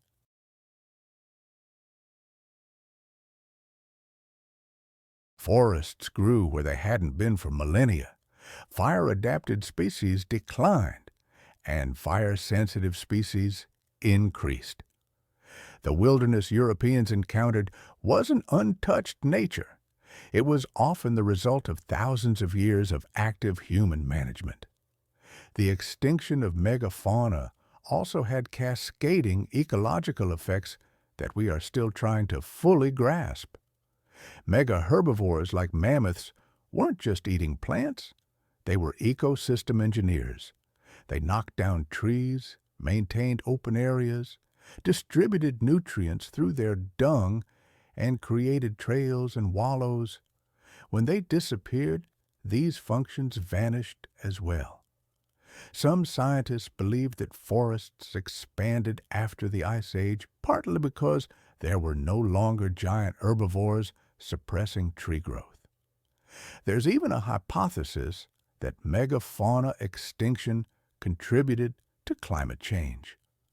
Large herbivores produce a significant amount of methane, a potent greenhouse gas, through their digestive systems. When megafauna populations crashed, methane emissions might have decreased significantly, and the transformation from open grasslands to forests changed the reflectivity of the land surface, affecting how much solar energy was absorbed versus reflected.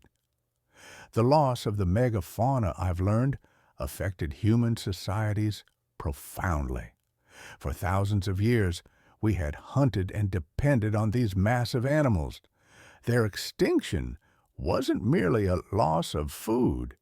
It meant the loss of vital materials.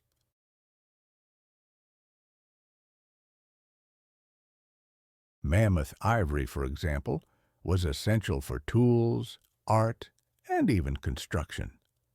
Hides provided clothing and shelter. Bones were ingeniously used for everything from needles to the very frameworks of dwellings. Their disappearance forced us to innovate, to find substitutes, which likely spurred technological advancements. In a way, the extinction of the megafauna might have inadvertently accelerated the transition to agriculture in some regions. If your primary food source vanishes, and you can't adequately replace it by hunting smaller game, the choices become stark. Starvation or a new subsistence strategy. Agriculture became that strategy. The extinctions that ended the Ice Age world might have inadvertently pushed humans toward lifestyles that would, in turn, create modern civilization. The Holocene, this period since the end of the last Ice Age, has been unusually stable compared to the climate fluctuations of the Pleistocene. There have been variations, certainly, warm periods and cold periods, droughts and floods, but nothing like the dramatic swings of the Ice Age, with its rapid warming and cooling events. This stability, I believe, greatly aided the development of civilizations. It's difficult to build cities and plan agriculture when the climate might flip dramatically within a single generation.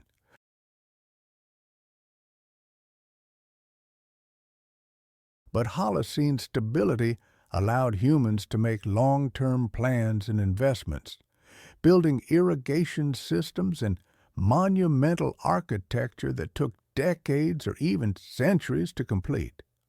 Of course, different parts of the world experienced the Holocene differently. The Sahara Desert, now a vast empty wasteland, was actually green and wet during the early Holocene. From about 11,000 to 5,000 years ago, increased monsoon activity brought more rain to North Africa. Rivers flowed through what is now desert, lakes filled valleys, vegetation covered areas that are now bare sand. People lived throughout the region, herding cattle and developing agriculture. Rock art from this period depicts hippos, giraffes, elephants, animals that now seem impossibly out of place. But then, around 5,000 years ago, the African monsoons weakened, and the Sahara dried out relatively rapidly. Within just a few centuries, the Green Sahara became the desert we know today.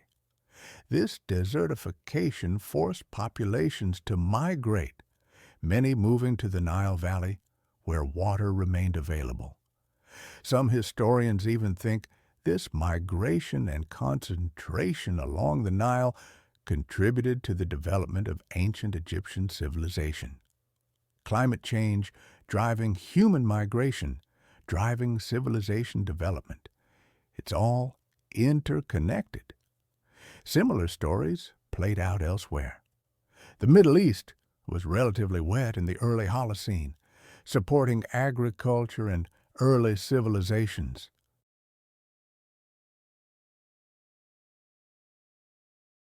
But droughts have repeatedly stressed or collapsed civilizations there. In Mesoamerica, droughts have been linked to the collapse of Maya civilization. In the American Southwest, extended droughts forced the abandonment of settlements like Mesa Verde. Climate variability during the Holocene has been a constant factor shaping human history, even though the swings were mild compared to the Ice Age. And here we are now, roughly 11,700 years into the current interglacial. Based on past interglacials, we should eventually slide back into glacial conditions at some point. Different models give different predictions. Some suggest we have thousands of years before the next glaciation begins. Others think tens of thousands of years. The orbital cycles are complex, and their effects don't always line up predictably. But there's a massive wild card now, human activity. We are now affecting global climate on a scale that might override the natural cycles entirely. We've increased atmospheric carbon dioxide from the natural interglacial level of about 280 parts per million to over 420 parts per million. That's a 50% increase in just a couple of centuries. The ice core records going back 800,000 years show nothing like this. We're in completely uncharted territory. And this brings us to the big question: what happens next?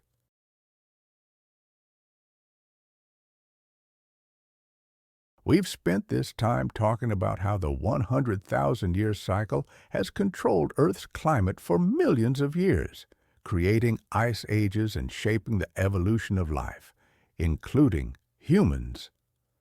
But now, for the first time in the history of this cycle, one species has the power to override it.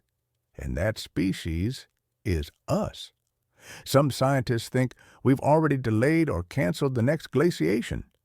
The extra carbon dioxide we've pumped into the atmosphere warming the planet, making it unlikely that northern hemisphere summers will be cool enough to allow ice sheet formation, even when the orbital cycles shift toward glacial conditions. We might have prevented the next ice age from ever happening. Sounds good, right? Nobody wants kilometers of ice covering Canada and Scandinavia again. But the problem is, we're not just preventing the next ice age, we're warming the planet way beyond normal interglacial conditions. And we're doing it incredibly fast. Let's consider what we've learned from studying ice age cycles and why it matters right now. First, and most importantly, the climate system has tipping points. It's not linear or gradual. You can push the system for a while and see only small changes, then suddenly cross a threshold and boom, rapid, dramatic shifts happen. The Younger Dryas is the perfect example.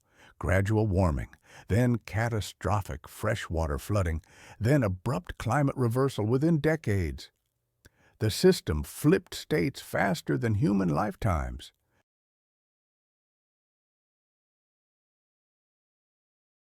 We're seeing similar threshold behavior today in multiple parts of the climate. Ice sheets don't melt in a way that's uniform or predictable. I've learned they can be stable for long stretches and then suddenly, almost without warning, accelerate their melting when they reach certain critical junctures. It's the same with ocean circulation patterns like the Atlantic Meridional Overturning Circulation, or AMOC, which can weaken gradually, then potentially shut down with surprising speed. Even permafrost, frozen for millennia, can abruptly thaw, releasing greenhouse gases that further amplify the warming. These aren't gentle, smooth transitions.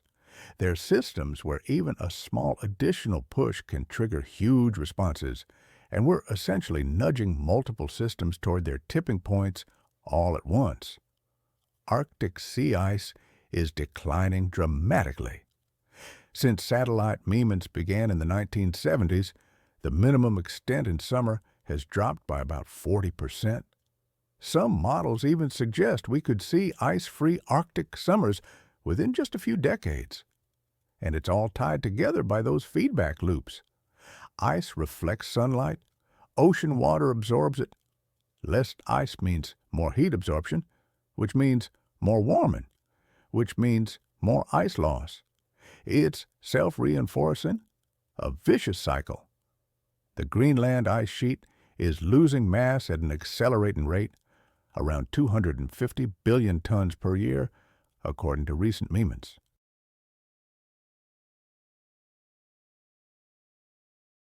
Greenland holds enough ice to raise global sea levels by about 7 meters if it were all to melt.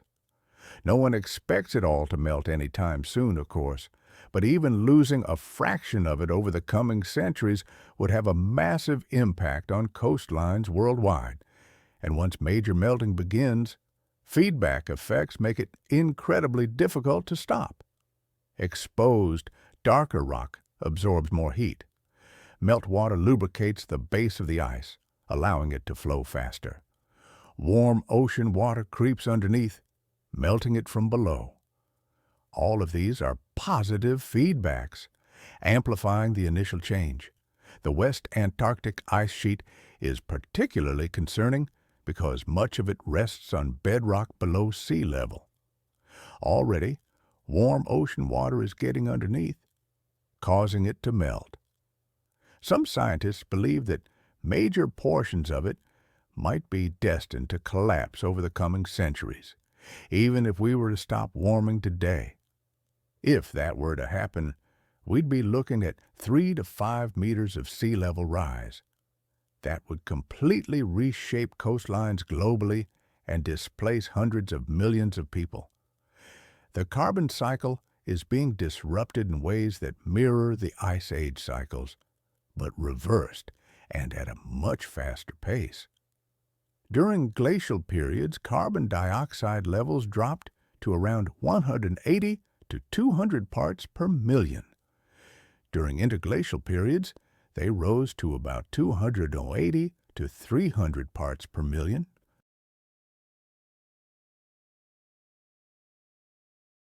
This swing of roughly 100 parts per million took tens of thousands of years, driven by natural ocean and vegetation processes. We've increased carbon dioxide by over 140 parts per million in just over a century. We're replicating the entire range of the natural cycle in a tiny fraction of the time, and we're blowing past natural interglacial levels, venturing into territory that Earth hasn't seen for millions of years. The last time carbon dioxide levels were this high was probably during the Pliocene epoch, around 3 million years ago. Back then, temperatures were several degrees warmer than they are today. Sea levels were 15 to 25 meters higher, and the Arctic was forested instead of covered in ice.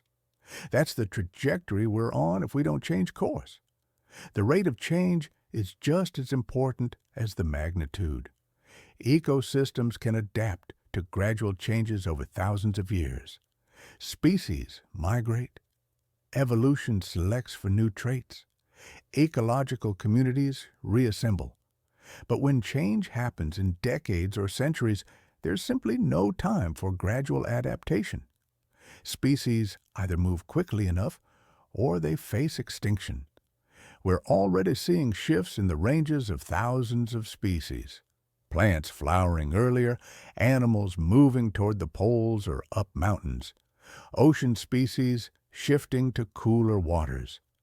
Some species are adapting successfully, while others aren't, and we're likely headed for another extinction wave.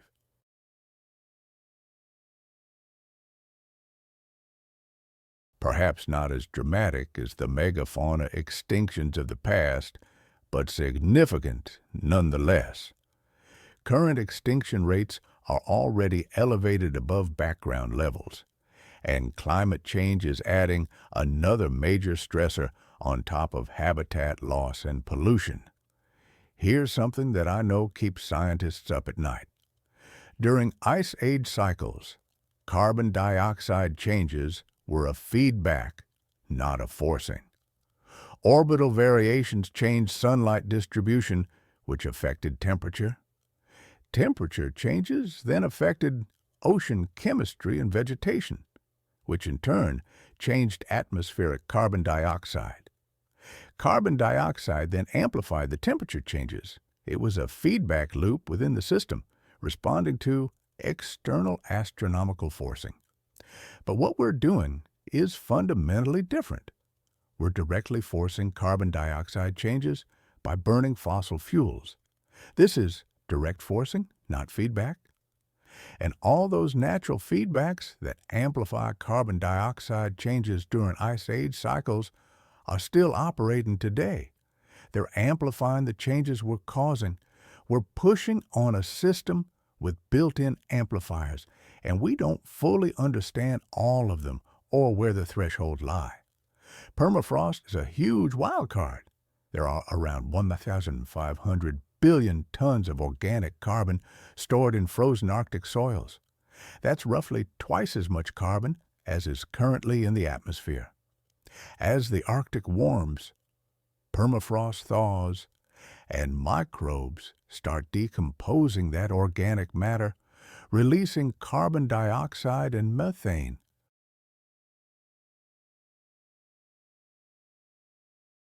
It's a classic feedback loop. Warming causes thawing. Thawing releases greenhouse gases, and greenhouse gases cause more warming. How quickly this will happen is uncertain, but the potential for permafrost to become a major additional carbon source is very real and quite scary. The ocean has absorbed about 90% of the extra heat trapped by greenhouse gases so far, which has slowed atmospheric warming, but at the cost of warming the ocean itself. Warm water holds less dissolved oxygen. We're already seeing expanding dead zones where oxygen levels have dropped too low to support most life. Marine organisms are stressed by warming, acidification from dissolved carbon dioxide, and oxygen loss simultaneously.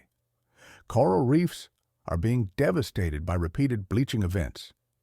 These ecosystems, which support enormous biodiversity, are collapsing. There's something paradoxical about global warming. It could actually cause regional cooling in some areas. Climate, as I've come to understand, is far more complicated and counterintuitive than I ever imagined. Understanding the 100,000-year cycle has taught me a profound lesson. Earth's climate is incredibly sensitive to even relatively small changes. The orbital variations that trigger ice ages, for example, are tiny shifts in seasonal sunlight distribution. Yet, combined with feedback loops, they're enough to tip the entire system from one state to another.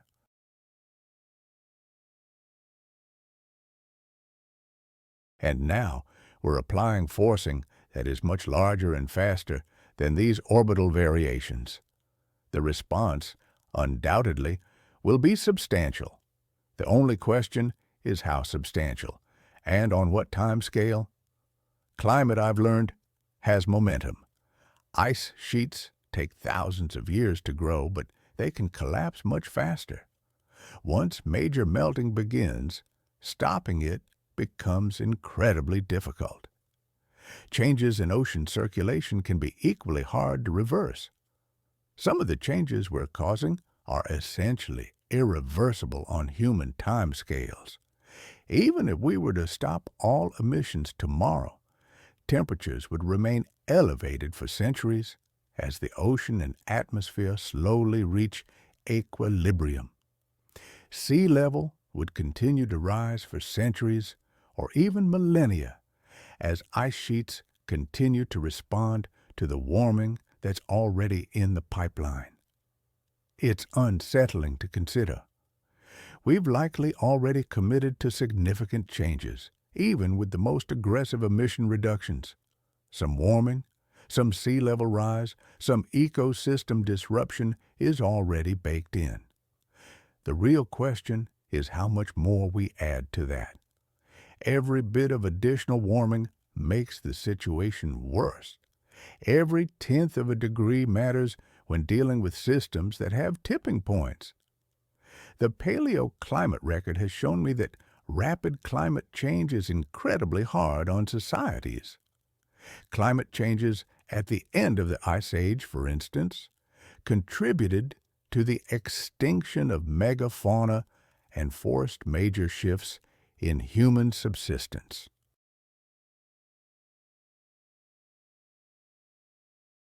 Droughts during the Holocene toppled civilizations, and those were natural variations, completely outside of human control. We're now causing changes that are potentially faster and larger than those natural variations.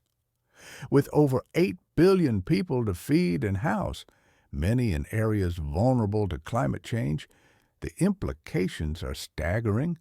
Coastal cities face flooding from sea level rise. Agricultural regions face shifting rainfall patterns and more extreme weather. Water resources are stressed by changing precipitation and glacial melt. Tropical regions could see temperatures exceeding human survivability thresholds for outdoor work during heat waves. Island nations could literally disappear. The humanitarian implications are enormous and, tragically, unequally distributed. Those who have contributed the least to causing climate change are often the most vulnerable to its effects. But understanding the problem is the first step towards addressing it. We know more about climate now than ever before. We can see changes happening in real time with satellites and monitoring systems. We can model future scenarios with increasing accuracy. And we have technologies available that could dramatically reduce emissions if deployed at scale.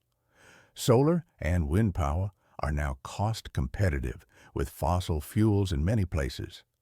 Electric vehicles are becoming mainstream. Energy storage is improving. Carbon capture is being developed, though it's not yet proven at the necessary scale.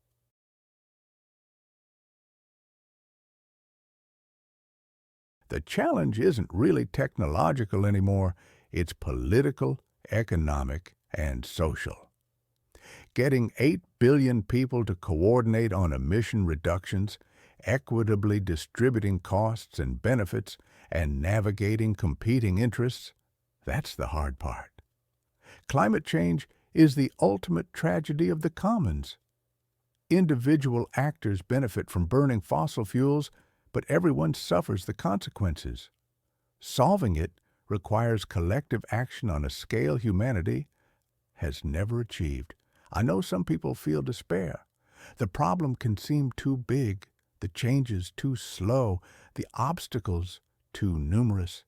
I understand that feeling, but humans have navigated existential challenges before. We survived the Ice Age through adaptation and innovation. We transitioned from hunting megafauna to agriculture, fundamentally transforming our relationship with the planet. We've overcome diseases, expanded lifespans, and created technologies that would seem like magic to our ancestors. We're not helpless. We're just facing a problem that requires unprecedented coordination. The 100,000-year cycle will eventually resume, assuming we don't permanently alter it. The orbital mechanics haven't changed. Naturally, Earth would eventually slide back into glacial conditions tens of thousands of years from now. But we're writing a new chapter, one where human activity is a major climate driver, not just a responder.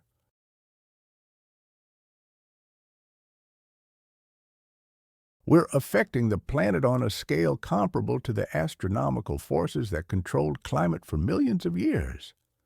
No species has ever had this much influence.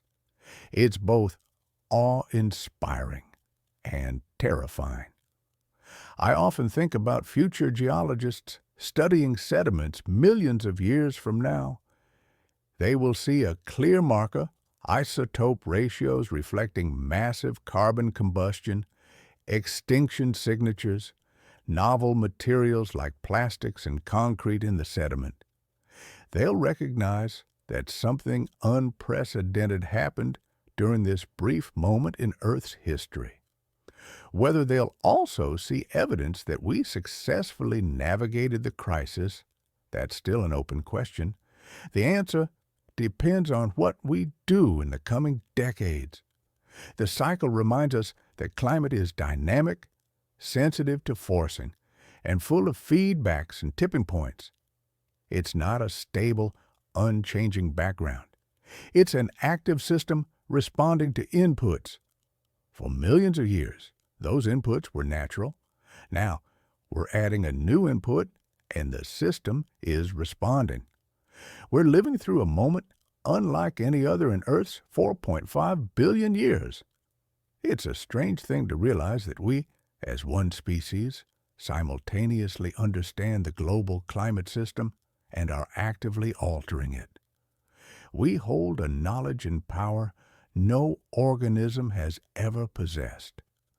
What we choose to do with that power will determine Earth's trajectory for thousands, even millions of years. The Ice Age cycles have shown us just how resilient life can be.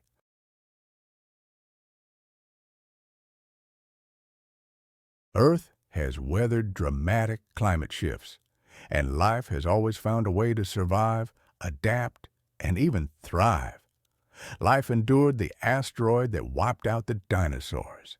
It persisted through ice ages. It will likely survive this period too. The real question isn't whether life itself will endure, but whether human civilization, as we know it, will thrive. Or will we face disruptions of a scale that could have been avoided if we'd had the foresight to act? I began this exploration by talking about the mystery of the 100,000-year cycle and how scientists patiently unraveled it. Now, that very same scientific community is sounding the alarm about anthropogenic climate change, employing the same rigorous methods that revealed the secrets of the Ice Age cycles. If we placed our trust in the science that illuminated the past, shouldn't we also trust its predictions for the future? It's clear that we're pushing the climate system to its limits. We will see significant responses, and the window for averting the worst outcomes is rapidly closing. The Ice Age taught our ancestors the vital importance of adaptability and innovation.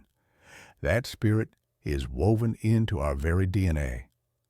We can harness those qualities to navigate the challenge we've created, but it demands that we act collectively and with urgency.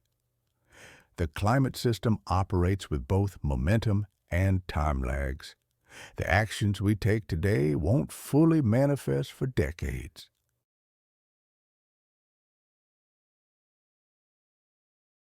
Yet, inaction today commits us to changes that will unfold over centuries. Each year of delay only makes the eventual response more difficult and disruptive. So, where does that leave us? We stand 11,700 years into an interglacial period that should eventually come to an end. We are armed with an understanding of how climate works, and we are actively changing it at a rate faster than natural processes typically do. The 100,000-year cycle that shaped human evolution is now being overridden by human activity. We've become a geological force. The only question that remains is whether we will wield that power with wisdom or with recklessness. The answer will determine the kind of planet future generations inherit and whether they will look back at us as ancestors who rose to the challenge, or as a cautionary tale of a species that understood the problem but ultimately failed to act. The clock is ticking. The cycle that sustained life for millions of years continues to operate in the background. But for the first time, it might not matter, because for the first time, one of the species it created has the power to override it. And what we do with that power in the next few decades will determine not just our future, but the future of countless other species sharing this planet with us. The Ice Age is over. The question is, what comes next? And unlike our ancestors who just had to survive the cycle, we have the power to shape it.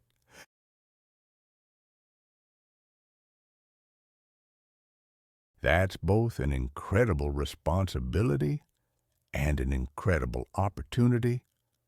Time to see what we do with it.